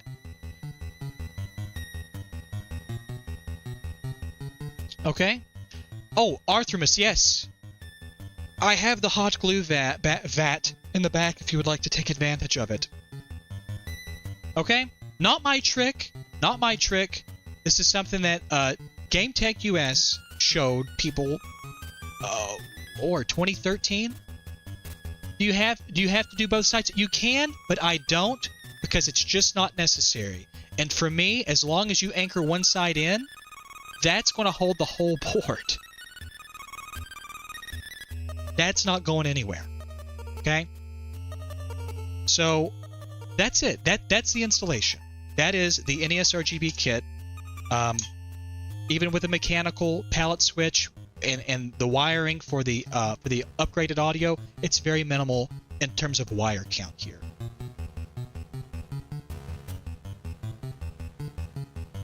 Any questions? I'm sorry, I've not paid attention to chat, and I'm working, it's hard to do, and I don't have my BFF here to currently to help me moderate the chats. I'm sorry about that.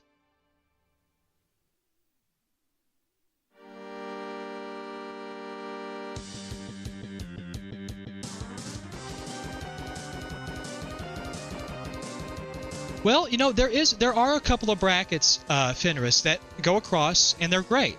I just don't print them.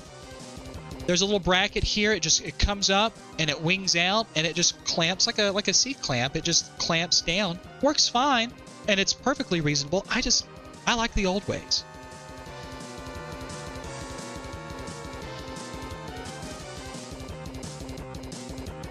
Sometimes the old ways are best. And the thing about the bracket is spin up a bunch of them on your printing bed, but if you don't do that, you're going to wait a bit to get it done. So that's all there is to it. I'm back. I offer this my services are back online. So if you'd like this done, by the dude, I'm happy to help. Contact me via Kodak. Anywho, that's it, guys. That's it. The NESRGB, again, not a beginner's endeavor, but still a healthy challenge for somebody with moderate skills. The equalizer, as far as I'm concerned, with the NESRGB kit itself is the desoldering equipment. You can use a mechanical solder sucker, desolder pump, and you can have great results with that. Typically, though, that a mechanical pump requires somebody to have skill using that, and unless you're actually adept at using a mechanical pump, and when I say mechanical, I mean I have one here. Hold on, let me see. I think I've got a few actually. Mechanical pump. Hold on. Oh, here we go. Sure. So this is a mechanical desoldering pump, right? You just heat the joint, put the applicator over it, boom, suck. That's not that easy. Voltar, are you former Dawn for NES. I don't know what that is. Voltar, are you using a JBC clone iron now? I have multiple irons going.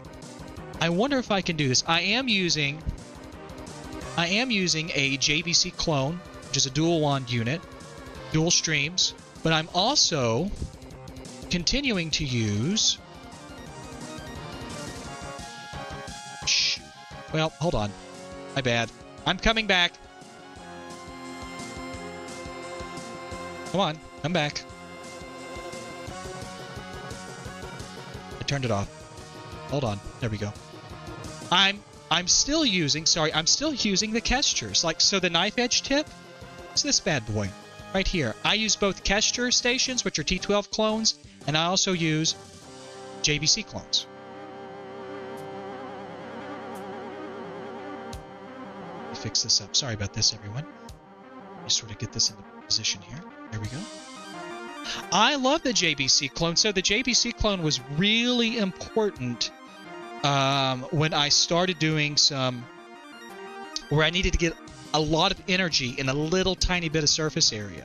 So when I was doing Switch repairs and like Nintendo Switch rework, doing more stuff on like the 0201 component level, this made all of the difference. Yes, this specifically made all of the difference. Very good station, absolutely. Very happy. And it was not terribly expensive. Like it a lot.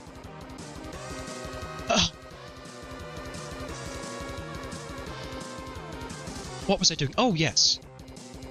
Let's just zip these screws back in here. And while I'm zipping this back together, if anyone has any questions, I'm happy to answer them. You know, the Kester soldering stations, which are Hako T12, T17, T15, T17. T12 and T17, I think, are the same. I think the difference between T12 and the T17 tips or the T15 tips is one uses a serial barcode and the other one doesn't. But anyways, the point is, the Kester T12 soldering stations, okay, I reviewed those and have been using the same ones since I made that video on YouTube. Now, for the $60 that they were, including shipping, I can't even quantify how many times those soldering stations have paid for themselves over and over.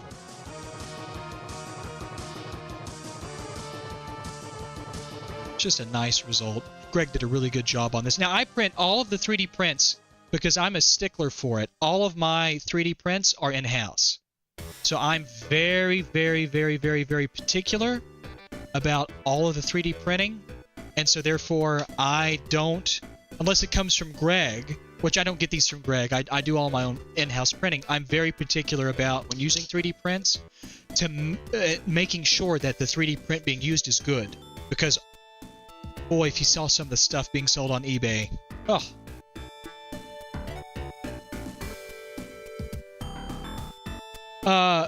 Joe, I thought we talked about that. They did. Thank you so much. I treasure them, and they are put up, and they are going to go on display. That was very sweet of you, and your uncle had quite a nice set of yo-yos. Thank you. Thank you very much. Voltaire, can you please show what kind of solder you're using? Sure, so that's no problem. I use a mixture of solders. I have a variety of systems that do different things. I, though, am a big fan, a huge fan of 6337. Huge fan of 6337. I'm also a big fan of silver bearing. Which is what this 5-pound spool is. Okay? I love silver bearing solder because of its plastic state time. And it's just really good for reworking surface mount stuff.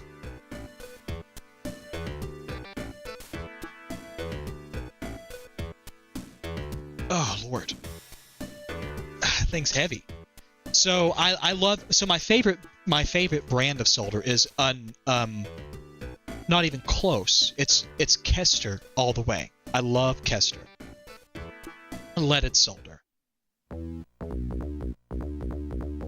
Been using it for years. Before that, I would go to my local Radio Shack and I would buy their 63, 36, 1% or 2 or 63. I can't remember what it was, but it was their silver bearing tin, and it was great. I loved, and I'm pretty sure I read and it was told by a couple of different people that Radio Shack solder was actually Kester manufactured.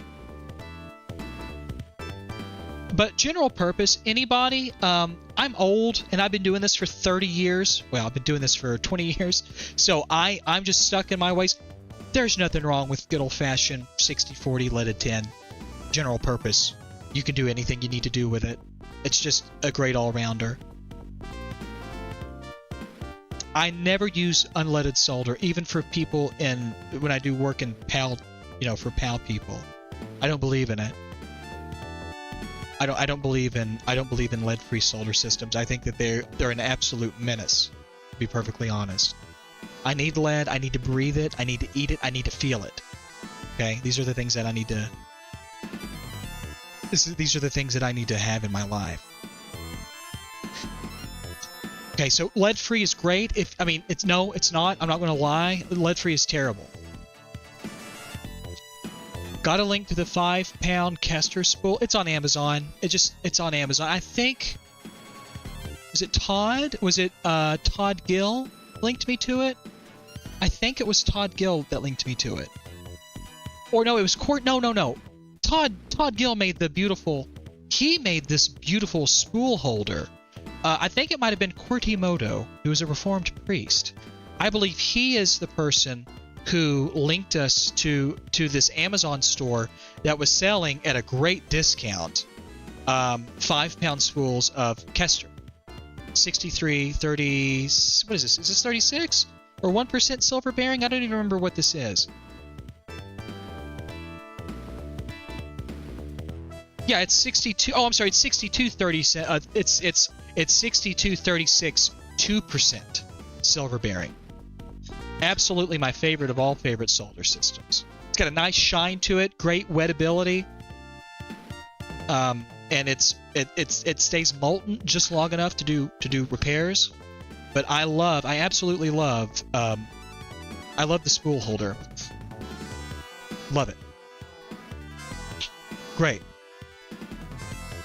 All right, so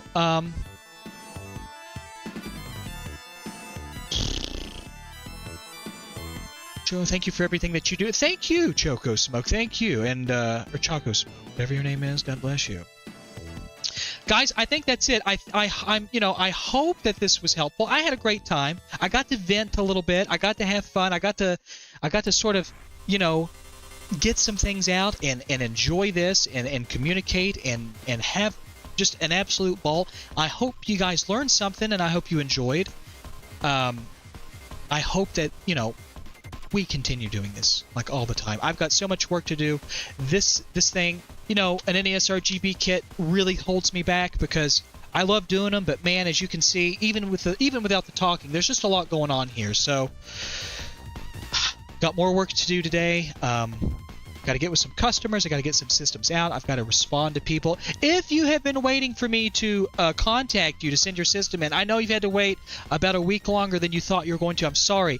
I'm working as quickly as I can. I promise. People are getting out of here and people are coming in. You're in line. You will be contacted. Just bear with me. I'm one man. And I can't do Robocock. The heart won't allow it. I have a lot of heart trouble currently. Okay? And I'm going to restock the store probably tonight or tomorrow. I've just got so much to do. So guys, thanks for stopping by. We'll do this again. I hope that everyone has a good day. And I am going to get off of here and check on my friends. So, thanks. God bless you. Shalom. And listen, I'll just say this real quick before we leave. I'm pretty sure that Bob, Retro RGB, he hasn't been active in a while, and I just want to tell everyone why. It was told to me that it was explained to me that Trump's New York office for his campaign, Donald Trump has hired Bob to be on the streets campaigning for him. So Bob has been very integral in the campaigning process for Donald Trump in New York. I know I'm not political. I don't get into it, but he has been doing a lot of things for Donald. And that's all I'm going to say. And there's talk about, I don't even get into the Alex Jones thing that's also happening with Bob. But anyways, guys, have fun. See you later. Take care. And we'll do it again here maybe tomorrow, maybe